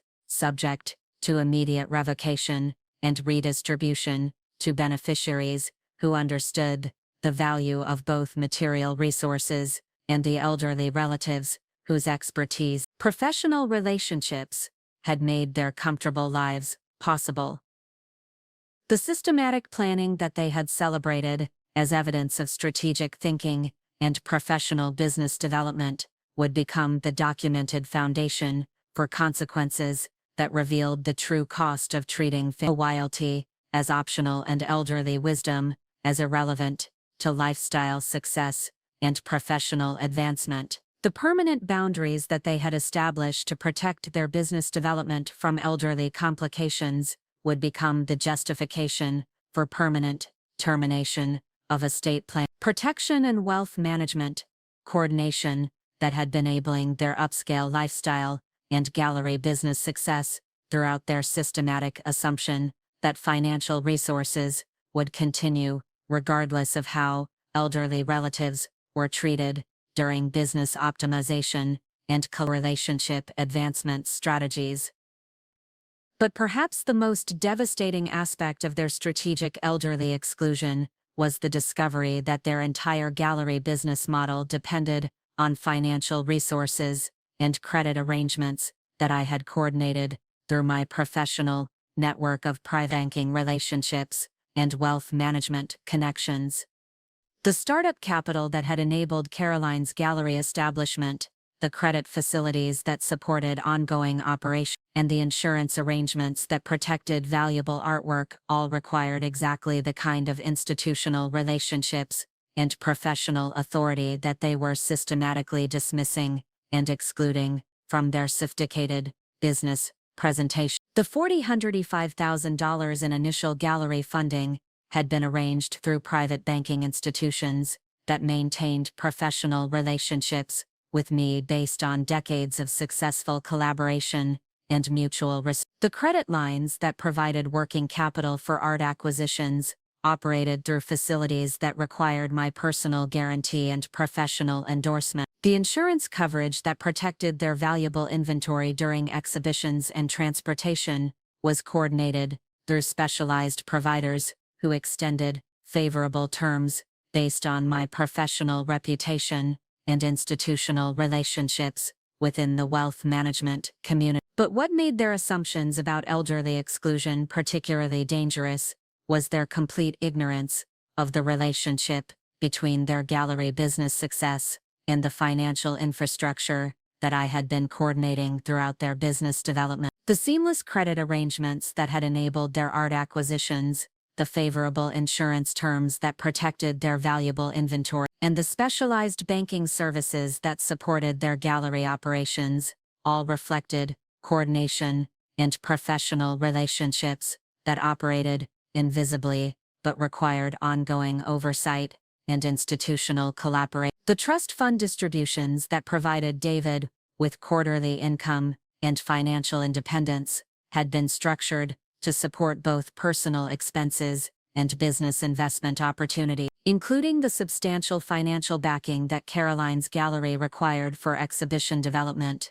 and collector cultivation. The estate planning strategies that minimized their tax obligations while maximizing asset growth had been designed to accommodate business development and professional advancement activities that required significant capital investment and ongoing operational funding. The sophisticated lifestyle that had convinced wealthy collectors to trust Caroline's cultural expertise and art advisory services was entirely supported by wealth management, coordination, and estate planning that operated seamlessly but required constant professional oversight and institutional collaboration. The beautiful home that served as their primary venue for collector cultivation, the luxury vehicles that demonstrated their affluent position and the exclusive memberships that provided access to Aspen's cultural elite, all depended on financial coordination and professional relationships that they had never understood or appreciated. Sometimes the most dangerous assumption you can make about family relationship management is that elderly relatives will continue providing invisible support and financial coordination, regardless of how they're treated during business development and lifestyle optimization. The system dismissal that David and Caroline had developed through professional consultation would become the documented evidence of character priorities that justified redirecting estate planning resources and wealth management coordination to serve beneficiaries who understood that true sophistication from respecting elderly wisdom and maintaining traditional values that distinguished meaningful success from superficial business presentation and systematic family disrespect that prioritized image management over authentic relationships and community contribution that honored generation expertise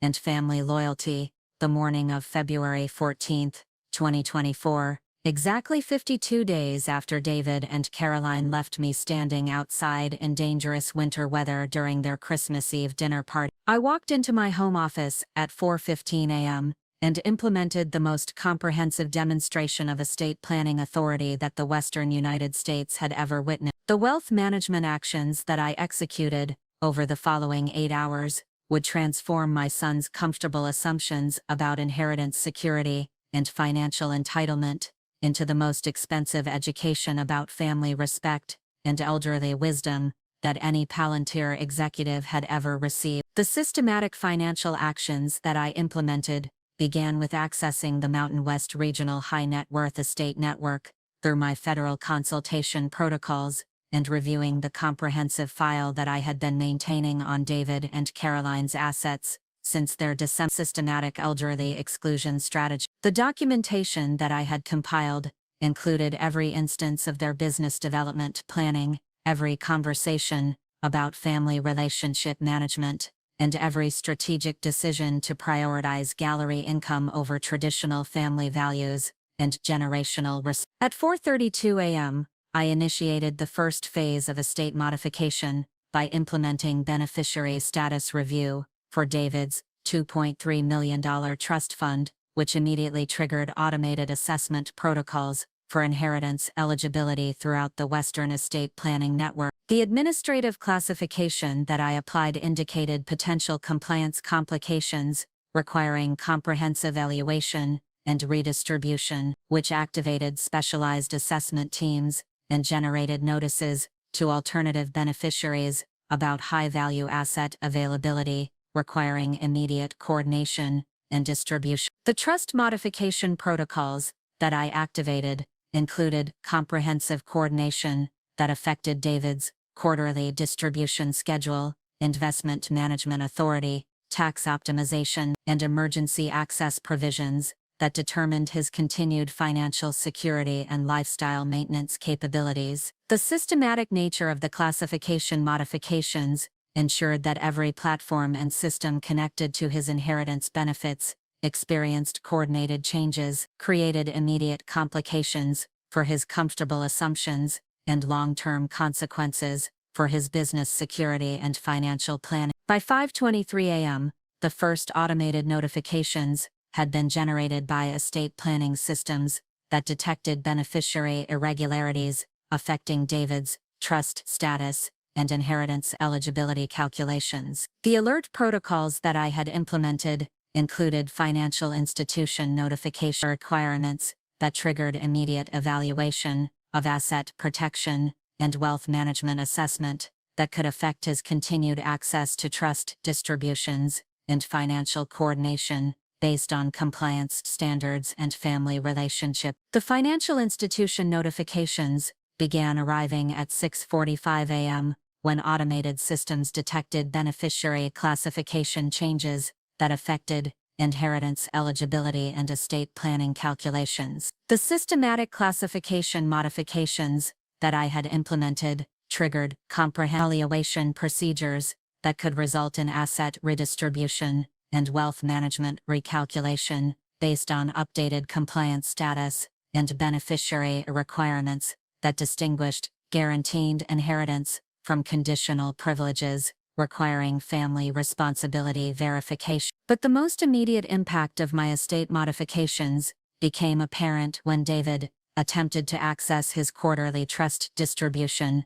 at 8:17 a.m. and discovered that his inheritance benefits had been classified as under compliance review by the Mountain West Estate Planning Authority. Panic that followed his discovery revealed the extent to which his comfortable lifestyle and gallery business funding depended on inheritance, security, and financial coordination that he had never understood or appreciated during his systematic elderly exclusion and family relationship restructuring. The first panicked phone call that I received came from David at 8:34 a.m. with obvious desperation and confusion about the financial complications that were affecting his trust access and inheritance status. "Mom, something terrible is happening with my trust fund and the quarterly distributions," he announced with the kind of professional emergency language that revealed his immediate understanding of catastrophic financial implications. "My inheritance has been classified as under review,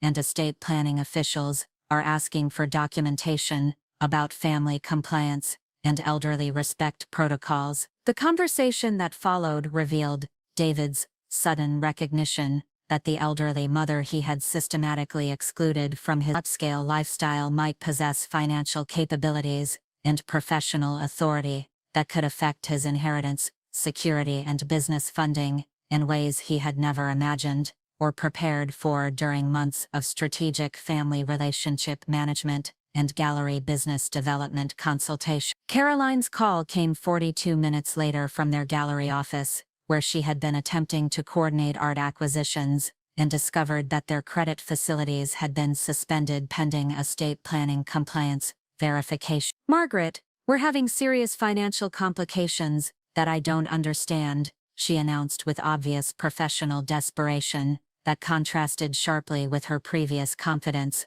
about systematic elderly exclusion and business optimization strategy. "Our gallery credit lines aren't available for business use, and banking institutions are requesting immediate documentation about family relationship status that require verification." Caroline continued with growing panic about the implications for her gallery business and collector relationship development. "This is affecting our art acquisitions and potentially compromising our exhibition planning with wealthy collectors who expect verified financial stability and accurate business positioning." The systematic consequences that continued throughout the day included estate planning evaluation procedures that questioned their inheritance documentation and family compliance verification, wealth management investigations that could affect their financial security and asset protection status, and regional coordination inquiries about beneficiary classification changes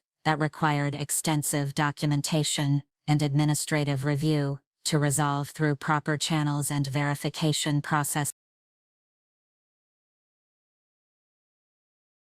But perhaps the most devastating immediate impact was the effect on Caroline's gallery business and collector relationship negotiations that required verified inheritance security and accurate financial positioning to maintain luxury service eligibility and premium contract opportunities. Exhibition planning that she had scheduled for their under-compliance review, financial status became impossible to complete when wealthy collectors discovered that their primary funding source no longer qualified for guaranteed availability or exclusive cultural programming that distinguished Erdin's sophisticated gallery operations from questionable business arrangements.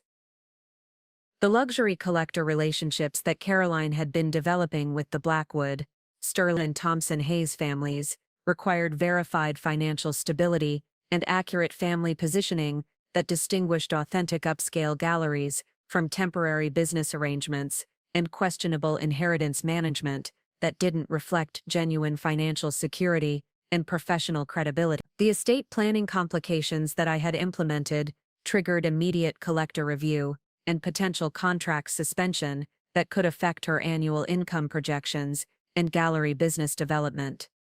By the end of the first week, the comprehensive nature of their inheritance classification complications had generated legal consultation fees exceeding $47,000, business documentation requirements that consumed over 80 hours of Caroline's professional time, and financial security complications that required extensive verification procedures and potential lifestyle restructuring based on inheritance status uncertainty and estate planning coordination challenges. The second week brought expanded consequences as automated systems continued detecting classification irregularities that affected their credit reporting, business account verification, and professional background checks that Palantir required for executive position maintenance. The systematic nature of the classification modifications created cascading effects throughout their financial and professional lives that required extensive time investment and legal consultation to understand and address through proper administrative channel. David's position at Palantir came under review when executive background verification systems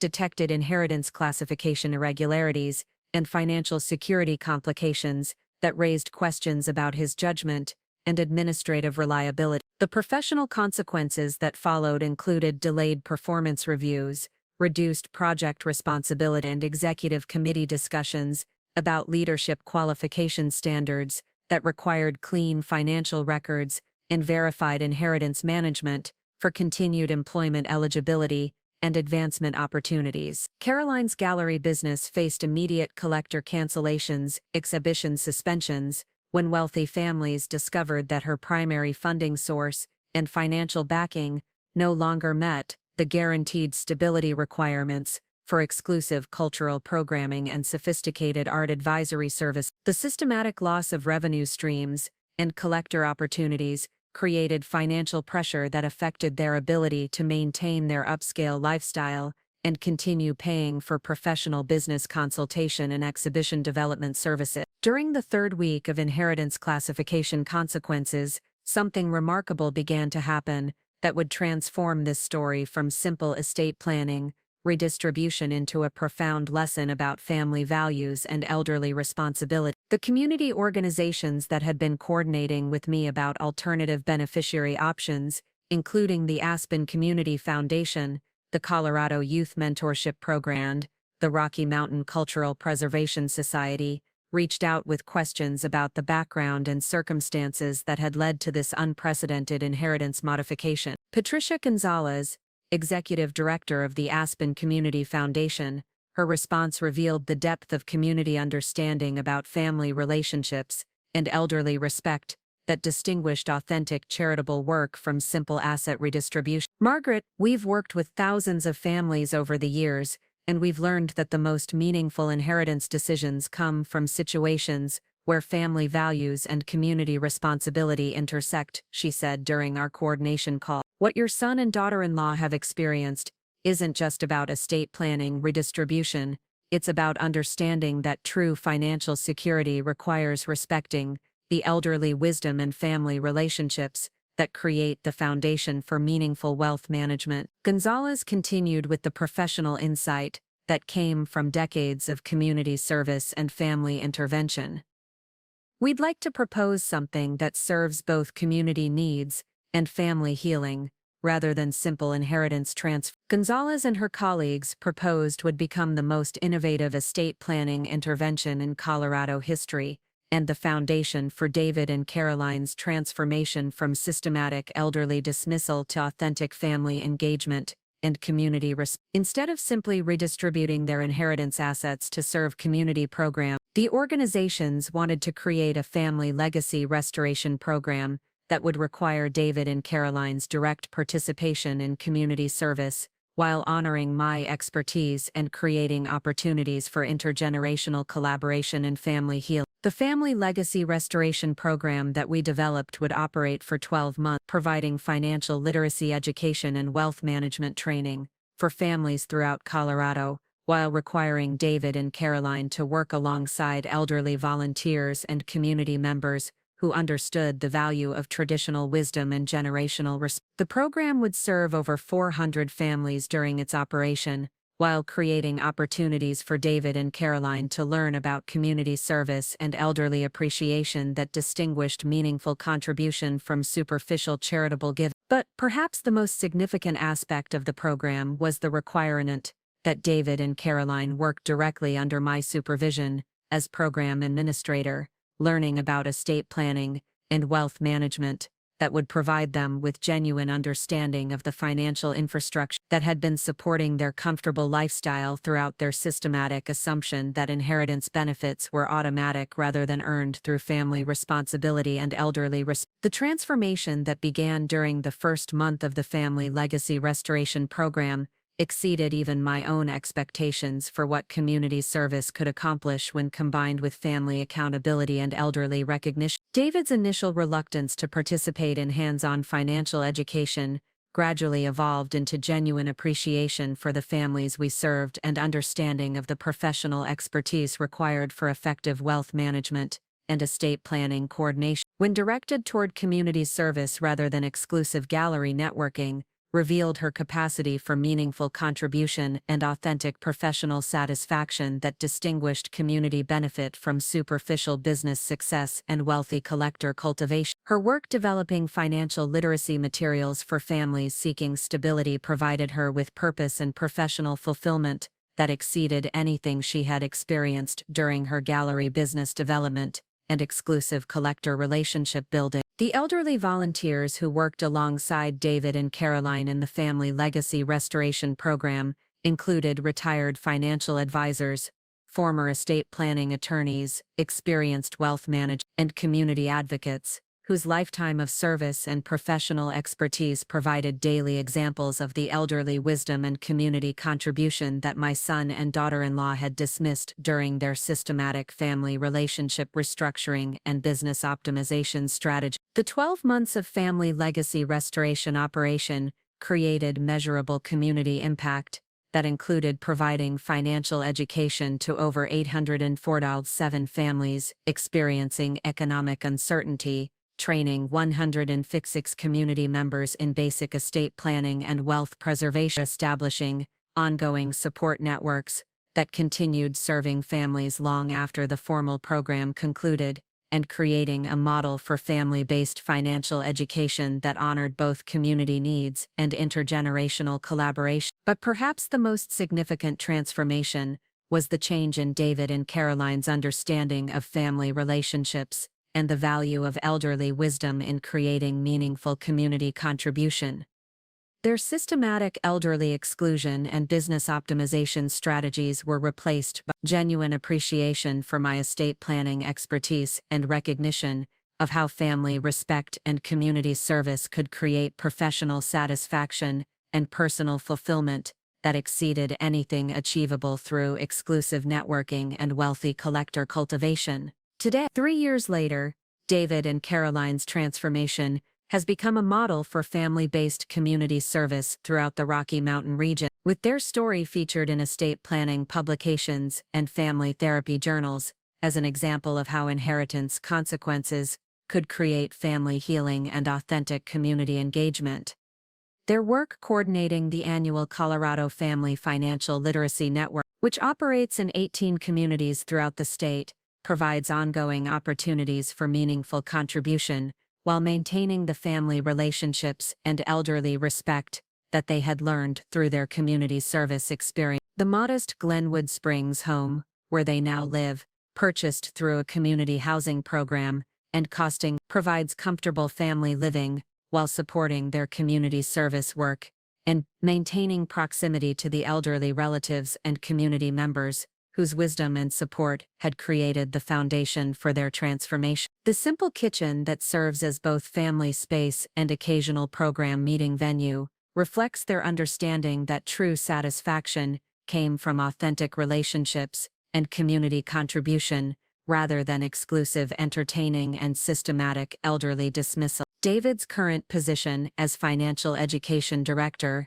at a Colorado nonprofit, earning $95,000 annually while coordinating community wealth management programs throughout the region, provides meaningful professional work that honors both his technology expertise and his commitment to community service and family value. His work developing financial literacy programs for families throughout Colorado creates genuine impact while maintaining the family relationships and elderly respect that distinguished authentic success from superficial professional advancement. Caroline's role as community arts coordinator for the Colorado Cultural Foundation, earning $78,000 annually while managing cultural education and family outreach programs throughout the state, provides professional satisfaction and community contribution that exceeded anything she had achieved through exclusive gallery networking and wealthy collector cultivation. Her work training community volunteers in arts education and cultural preservation created lasting impact while honoring the elderly wisdom and traditional techniques that distinguished meaningful cultural work from superficial business success. As I write this final chapter from my beautiful Jackson Hole Ranch, surrounded by family photographs that document our journey toward authentic relationships and mutual respect, professional commendations that honor my career achievement, and community recognition that celebrates the family legacy restoration program's ongoing impact throughout the Rocky Mountain region, I'm reminded that respect for elderly relatives isn't optional accommodation. It's the foundation for professional credibility and community contribution, determines whether families build meaningful legacies or destroy opportunities through systematic dismissal of generational wisdom and traditional values. The modest trust fund of $450,000 that I eventually restored for David and Carol, contingent upon their continued community service and family responsibility, provides financial security while ensuring that they remember the critical importance of elderly respect and family loyalty in maintaining wealth across generations. The inheritance that they nearly lost, systematic dismissal, became the foundation for understanding that true financial security comes from serving others while respecting the elderly relatives whose wisdom and expertise created every opportunity for authentic contribution and family legacy development. Remember, estate planning authority and inheritance benefits aren't guaranteed family privileges, they're earned recognition of demonstrated values and elderly respect that creates foundation for financial credibility and authentic wealth management. The trust fund that disappeared from private benefit and became community resource taught David and Caroline about the true meaning of financial responsibility and the critical importance of honoring the elderly wisdom that distinguished lasting wealth preservation from superficial lifestyle presentation and systematic family dismissal. Sometimes the most valuable lesson you can teach ungrateful family members is that inheritance benefits aren't automatic entitlements, they're earned privileges that continue only when families demonstrate appropriate respect for elderly wisdom and traditional values that create the foundation of authentic financial success and meaningful estate planning. The wealth management that had protected their comfortable lifestyle became the foundation for their transformation into community servants who understood that true prosperity comes from serving others while honoring the elderly relative whose lifetime of expertise and service created every opportunity for authentic contribution and family legacy development. Up next, you've got 2 more standout stories right on your screen. If this one hit the mark, you won't want to pass these up, just click and check them out. And don't forget to subscribe and turn on the notification bell so you don't miss any upload from